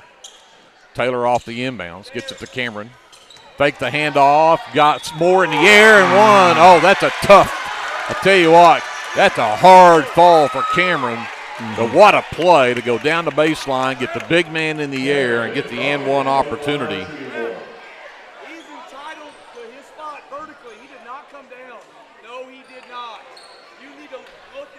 60-59, Leopards by 1. Cameron with an and one opportunity.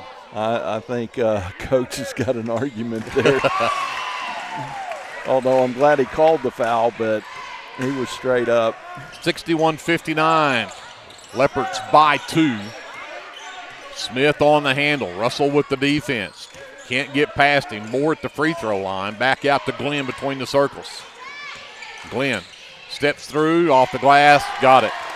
He's good at that flip. It looks like a Shea Alexander shot. Game tied at 61, 4:20 left.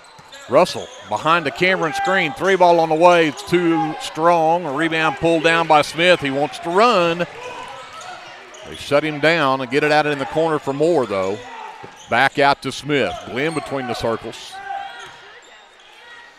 Back over to Smith. We're halfway through the fourth quarter, and we're tied up at 61. Morrow out to Moore between the rings. And underneath, Spolstra, pass tipped, and they're going to give it to Bridge Creek, of course. Yeah, I think Hunter might have been the last to touch it. Yeah, but I had an official's head in my way, so I couldn't tell you. Yeah, he reached across and went off his arm. Leopards did a good job of keeping everybody covered. They finally lob it up top to Morrow. He'll hand it back to Glenn underneath. Hunter Russell, great defensive play, but Spolstra managed to come back out and get it anyway. Thought Leopards had a turnover right there, but the hustle from Spolstra.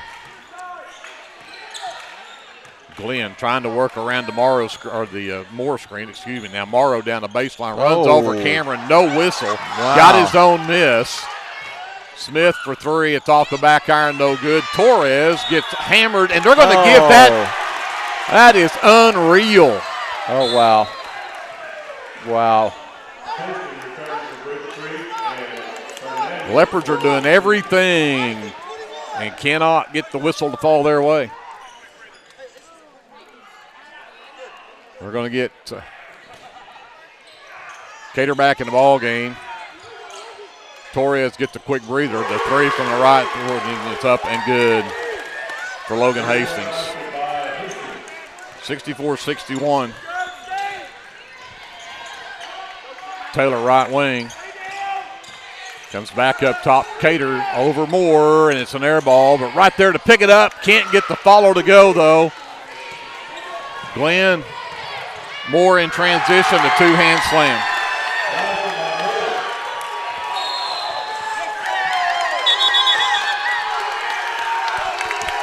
Timeout on the floor. We'll take it with them. 2:43 left. 5-point Bridge Creek lead. We're back after this on KBLP Live.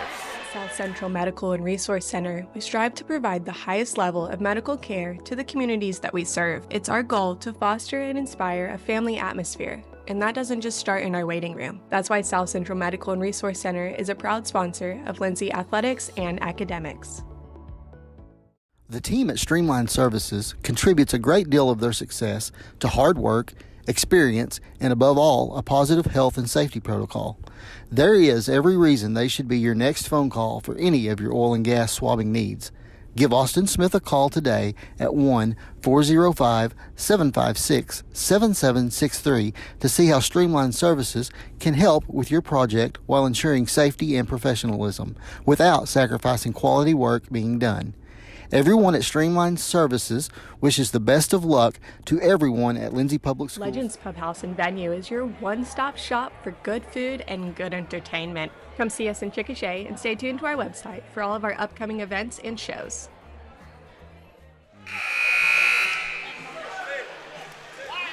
(66-61) Bridge Creek by 5, 2:43 left to go here in the fourth quarter.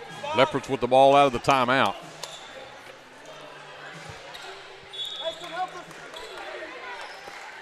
Hernandez in the backcourt will bring it up. Works to the right, gets it to Taylor. Taylor looking inside at Cameron. Glenn nearly had the steal, and Cameron bounced it off the head of Glenn out of bounds to be able to save the possession for the Leopards. Again, smart play by the sophomore. Cameron again got his man in the air. Got it!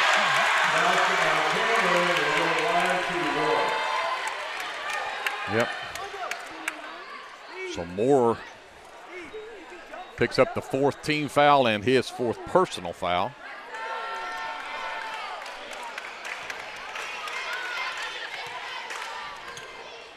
Cameron at the line for the and one, and it won't drop. Leopards still trail by 3. 2:25 left to go in the ball game. Smith on the handle. Taylor on the defense. Double teamed. Down underneath. Shot will not drop. And again, Leopards cannot get a whistle on a foul on a rebound. Smith. Oh, great play from Taylor. He knocks it away from Smith. The Leopards force the turnover. Hernandez down the baseline, across to Torres, and they just picked up foul number 5 on Colton Moore, I believe. Yep. So Colton Moore will foul out of the ball game with 1:56 left.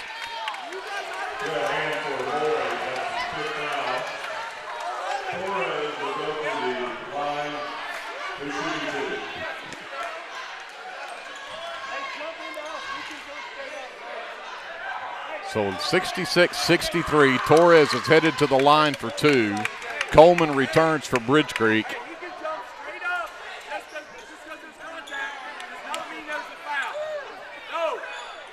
And Kostens is not going to give up on telling this official that his man can jump straight up.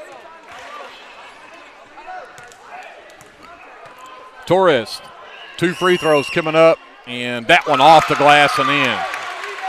As long as it falls through, I don't care how it gets there. Yeah, we got to make these free throws. Yeah, no kidding. 66-64. 66-65. Torres 2 for 2 at the line. 1-point game, 1:50 to go. Spolstra takes up his dribble, and Korstens calls a timeout with 1:46 to go. We'll take it with them and come back to Leopard Arena after this. This Leopard basketball presented by the American Exchange Bank on KBLP Live. Are you tired of doing laundry? Give Sunshine Suds a call and let them do it for you. Sunshine Suds will wash and fold your clothes, and they also offer dry cleaning. Sunshine Suds also does quilting and alterations. Load up that laundry basket and head to Sunshine Suds, located at 107 Southwest 2nd Street in Lindsay, Oklahoma, or give them a call at 405-756-2850.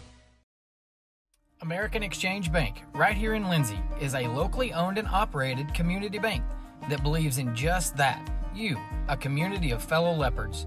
We love our customers. We feel very grateful for each one. So if you are looking for a safe place to put your money, need help achieving that next dream project, or are simply looking for a different banking experience, give us a call at 405-756-3101. We look forward to serving you each day. Member FDIC and Equal Housing Lender. So 1:46 left in the ball game. Bridge Creek with a 1-point lead at 66-65. A minute ago, the Leopards were down by 5. But they've come back, and 2 big free throws right there from the big man, Gus Torres. He's now in double figures with 10. He's got 5 rebounds as well, but it'll be Bridge Creek basketball out of the timeout.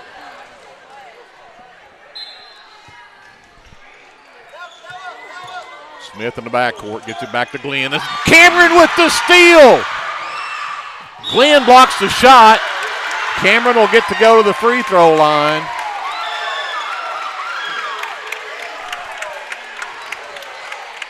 So Glenn picks up just his second personal.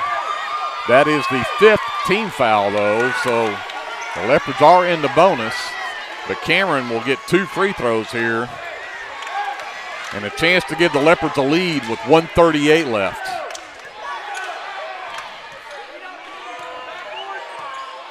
Cameron. He got it.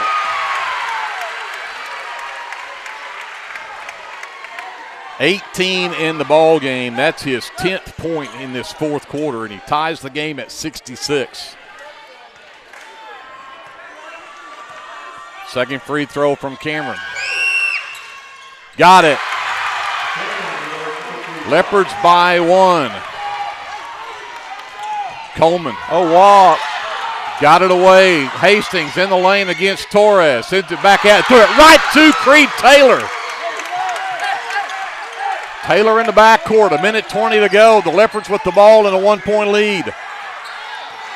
Taylor takes it to the rack and got stripped going up, but it'll be out of bounds off of Bridge Creek. All right, so you got 1:17 left. You try to pull this out, make them foul? Yeah, absolutely. Layups and free throws. Had Cameron in there, but layups and free throws. Hernandez backs it out. Hand off to Taylor. Taylor into the lane and traveled with it. Last thing the Leopards needed was a turnover right there. Yep. 1:03 left. We're fine. We're fine. Got to have a stop right here.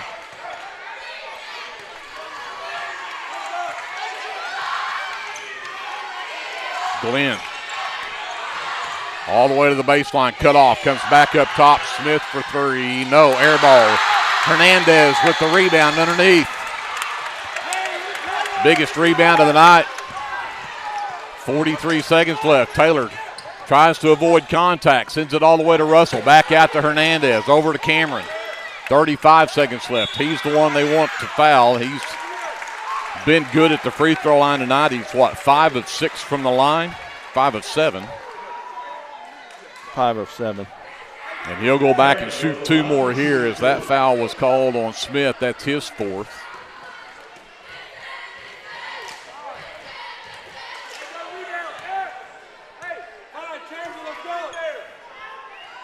And got it. Puts the Leopards up by 2. This one is huge because it means a 3-point basket can only tie you.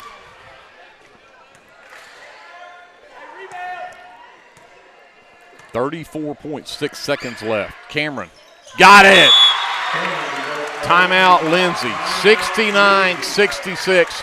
34 seconds left. Don't go away. We're back right after this. This is Leopard Basketball presented by the American Exchange Bank on KBLP Live.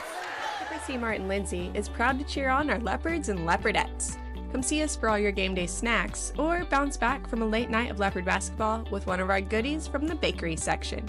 And make sure to download our app so you never miss a deal. Capturing all your special moments is such a blessing to me, from running down the ball field to walking down the aisle. Call or text Photography Blessings by Lacey for all your photography needs. 405-428-0305. Go Leopards and Leopardettes. So we talked a little bit just before we came back, some strategy here. You don't give up a three. You don't foul on a three for sure. Yeah. But the Leopards only have one team foul, so you could let them run some clock and maybe foul them before they can get in a position to shoot. Don't foul them on a shot, but you've got 4 fouls here before you'd put them on the free throw line and make them waste some of that 34 seconds. Right. Smith will bring it up. Taylor waits for him. Works around the Coleman screen. Comes back over underneath. They give up the 2 to Coleman inside.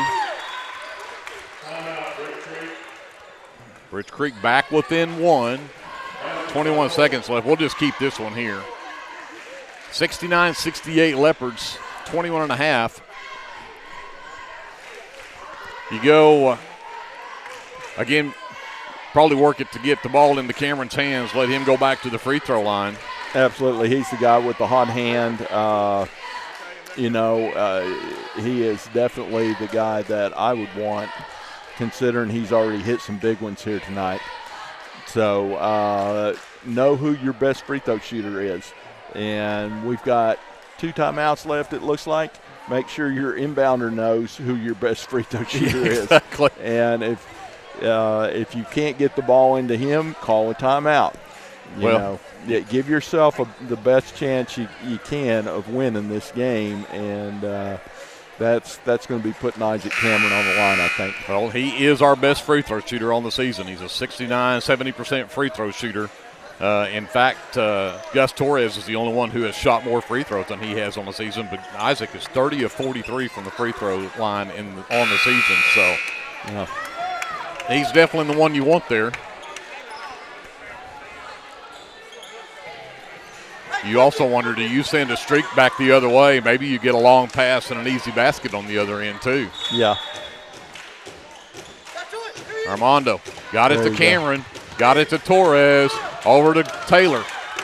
Down to 15 seconds. Need to get it back in the hands of Cameron, and they do. He's avoided contact, and we get a timeout called by Lindsay with 12.8 seconds left. I said, you probably played that about as good as you could. You took, 14 seconds off the clock there? Nah. Trying to remember what there was when they called that timeout. Yeah. But several seconds ran off right there. Yeah. Oh, it was 21. So you run it down about 7 seconds. Yeah. Well, I think there's 12 now, so now 9 seconds. So that was, again, worked that well. Yeah. But we'll see what we get here. If you get, again, now, if you're going to bring it in at midcourt far side, now you've got the whole floor to work with. Right. Streak somebody back, run some more time off the clock, but with a 1-point lead and 12 seconds left, they're going to have to foul immediately. Yeah, it's steal or foul time for Bridge Creek. It's definitely steal or foul time. So if you don't, but again, get that ball into your best free throw shooter, whoever you think that is. Isaac had 8 at halftime, 2, 4, 6, 8, 10, 12. He's got 13 all here in the fourth quarter for a 21-point game. Right. Big-time game for Cameron. Yep. So the far side of the floor, Hernandez will trigger. And they do get it to Cameron. They trap him. And then they'll let it run all the way down to 8 seconds before they finally foul him. Yep.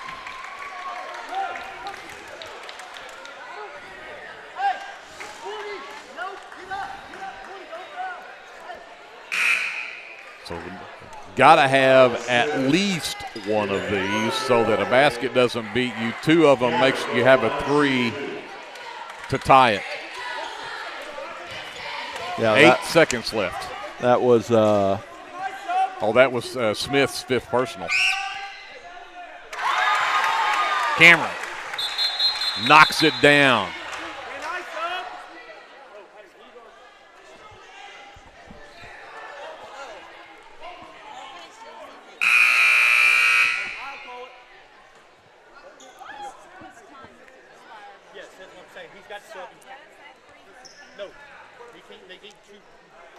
Well, the official gives him the ball and he shoots the free throw, then that ought to count. Yeah. I realized at the time might not have been he might not have had a sub on the floor yet, but the official gave him the ball. Yeah. But they're not going to let it count. They're going to make him shoot it again. Yeah. Yeah. That's all right. Cameron's good. Well, and one of their good three-point shooters just fouled out too, so. Yeah. Cover number 13 and Dax Glenn, number 11. So Cameron back at the line, and he does. He still goes back and hits it. Makes it a 2-point game at 70-68. And if he can knock this one down, it makes it a three-point game, which means the three-pointers what Bridge Creek would have to tie the game. 8 seconds left. Clock runs. Yeah. They get it across to Coleman. Timeout called by Ridge Creek with 4.3 seconds left. So now, Don't Glenn, trap. do you foul and foul as soon as the ball comes in? As soon as the ball comes in before they can get into a shooting motion? Yes, yes. That way you don't give up the three for the tie. Right. You still got 4 fouls to give, so you've got 4 seconds left. Yeah. I agree. I think whoever catches the ball, you foul them immediately. You don't let them get a shot. Yeah, you foul. And even if you put them on the free throw line with 5 fouls. I don't know if you can. Depends on Susie Jennings and her clock keeping skills over here. So on if we can run down 4.2 seconds in 4 fouls. I'll tell you what's I think impressive about this game, and let's hope the Leopards hold on and pull this one out. But the normal heroes of the game have been completely different in this game. You're normally looking at Bryce Cater with 4 threes or 5 threes, and Creed Taylor with 5 or 6 threes, and Hernandez with and now you're looking at Isaac Cameron and Hunter Russell, the two guys off that you don't normally see in big numbers like that, and they have been big-time studs tonight. Yeah, this is definitely the best game Isaac's played. This is what we expected out of him. Lob it out to Hastings for 3, and it's an air ball. Taylor has the miss, and that's the ball game. The Lindsay Leopards will get out with a 71-68 win over the Bridge Creek Bobcats. And again, what a tough-fought ball game. And again, hats off to both these teams. This one was never decided until that very last shot went off. And for these guys to fight this way, you got to take your hat off to them and pick up a big-time win there. But congratulations to the Lindsay Leopards. It's win number 14 on the season. Bridge Creek will drop to 11-9. I think I can breathe now. That was too close. Yeah. We'll send it back up to JD, a quick timeout. We'll be back to wrap it up from Leopard Arena right after this on KBLP Live. American Exchange Bank, right here in Lindsay, is a locally owned and operated community bank that believes in just that. You, a community of fellow Leopards. We love our customers. We feel very grateful for each one.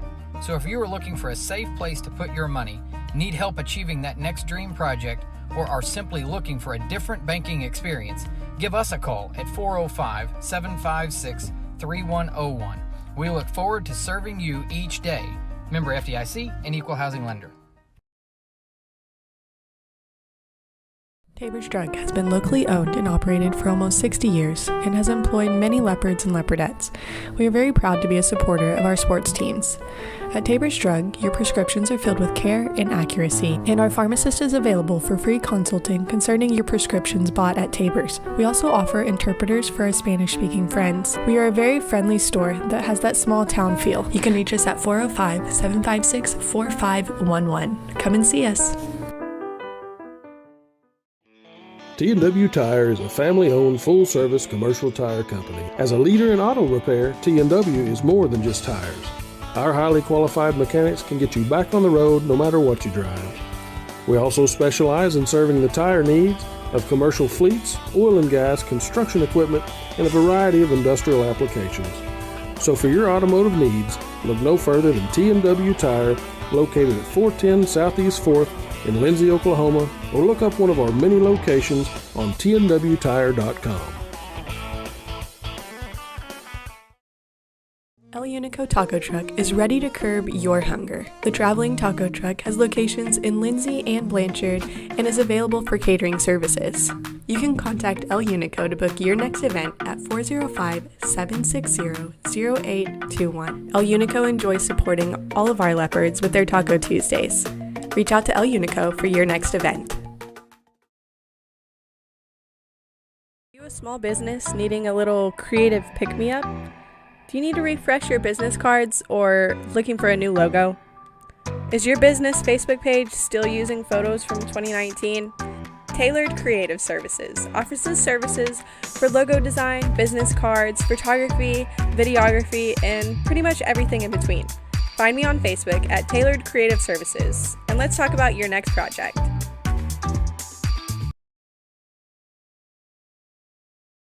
For over 68 years, Winans Funeral Home in Maysville, Oklahoma, has been serving families in the area during their greatest time of need, the loss of a loved one. We treat each family as if they were our own and consider it a true calling to minister to each and every family that calls upon us. We don't take caring for your loved one and your family lightly. Your care is important to us. Call on us 24 hours a day, 7 days a week, where our staff can assist your family with immediate need with the loss of a loved one, pre-need arrangement planning, pre-need burial insurance, along with questions regarding funeral burial trust accounts, Veterans Administration, and Social Security benefits questions. Myself, John W. Williams, Teresa, and Claudia are well experienced in these areas and will be more than happy to assist you in any way we can. Winans Funeral Home in Maysville, where you are family.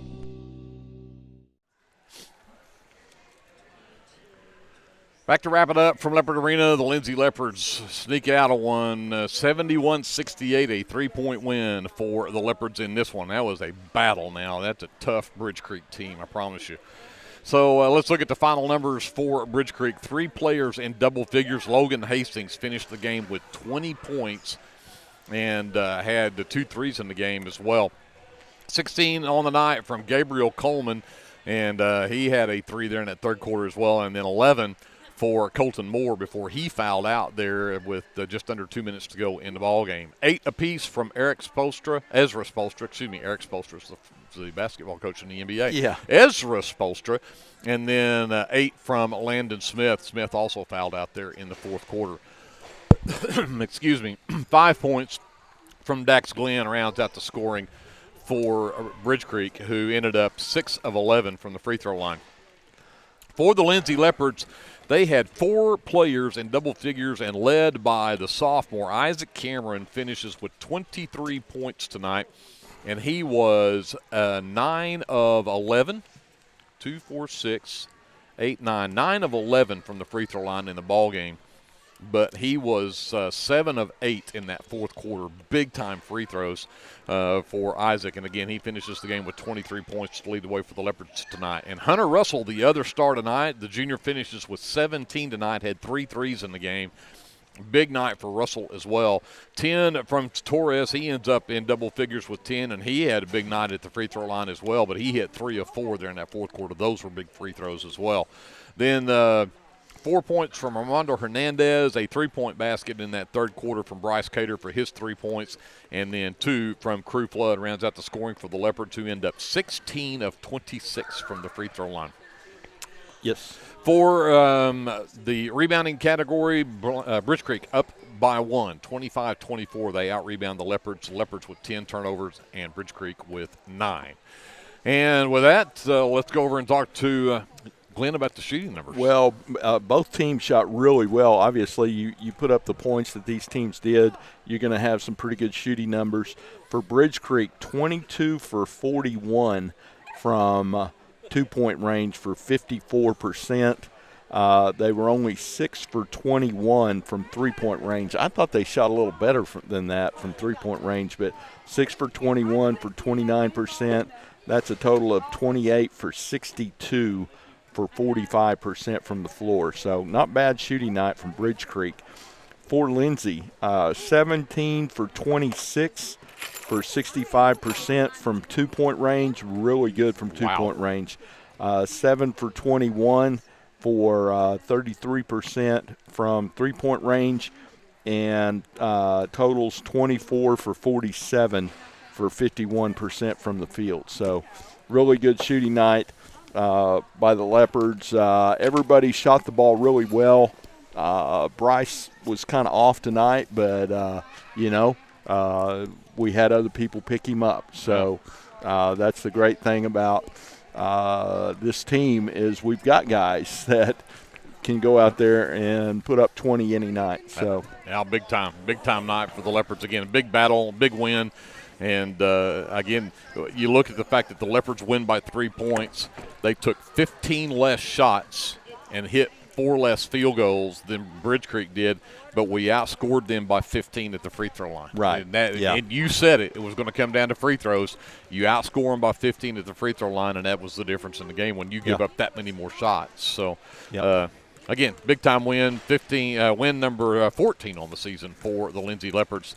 And, again, the next time we see them will be down at Comanche on Friday night. So, Glenn, great job. Good to have you back. You bet. Realize we may not get to have you down there Friday night. That trip down there after trying to get off work and get down there is not going to work. So we may not get to hear you Friday night, but we'll be back here again, Comanche Friday night, and then back here at Leopard Arena Monday night. Everybody mark your calendars because that game is not on the schedule. That is a makeup game with Washington that was canceled last week. So that is on Monday night the 10th.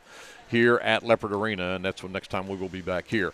I need to say a big thank you as well. J.D. Scruggs up on the live stream, for Kevin Scruggs on the camera, and Paige Sutherland and Coda were actually running around here. In fact, they're out there on the floor right now. So we actually have Paige running around here down here with us as well. But for all of us at KBLP, my name is Greg Peary. Before I say goodnight, I got to talk to you about the numbers that we raised in the pie and cake auction tonight. $9,000 raised between the silent auction and the live auction here in the arena. $9,000 raised for the Booster Club. Here's the one I'm most impressed with. $1,400 was raised to go to the family of Natalie Matheny. Wow. So that's a big thank you to the Lindsay community as we were able to do that to help out that family and the struggles of losing such a young person. And it was that's devastating to that community. You just can't imagine. So again, our thoughts and prayers are with all of our friends up at Bridge Creek, and especially for that family. My name is Greg Peary. We're going to say goodnight from Leopard Arena. We'll see you back in the Comanche coming up on Friday night. Until we see you then, remember, whatever you do, always be a good sport. American Exchange Bank, right here in Lindsay, is a locally owned and operated community bank that believes in just that, you, a community of fellow Leopards. We love our customers. We feel very grateful for each one. So if you are looking for a safe place to put your money, need help achieving that next dream project, or are simply looking for a different banking experience, give us a call at 405-756-3101. We look forward to serving you each day.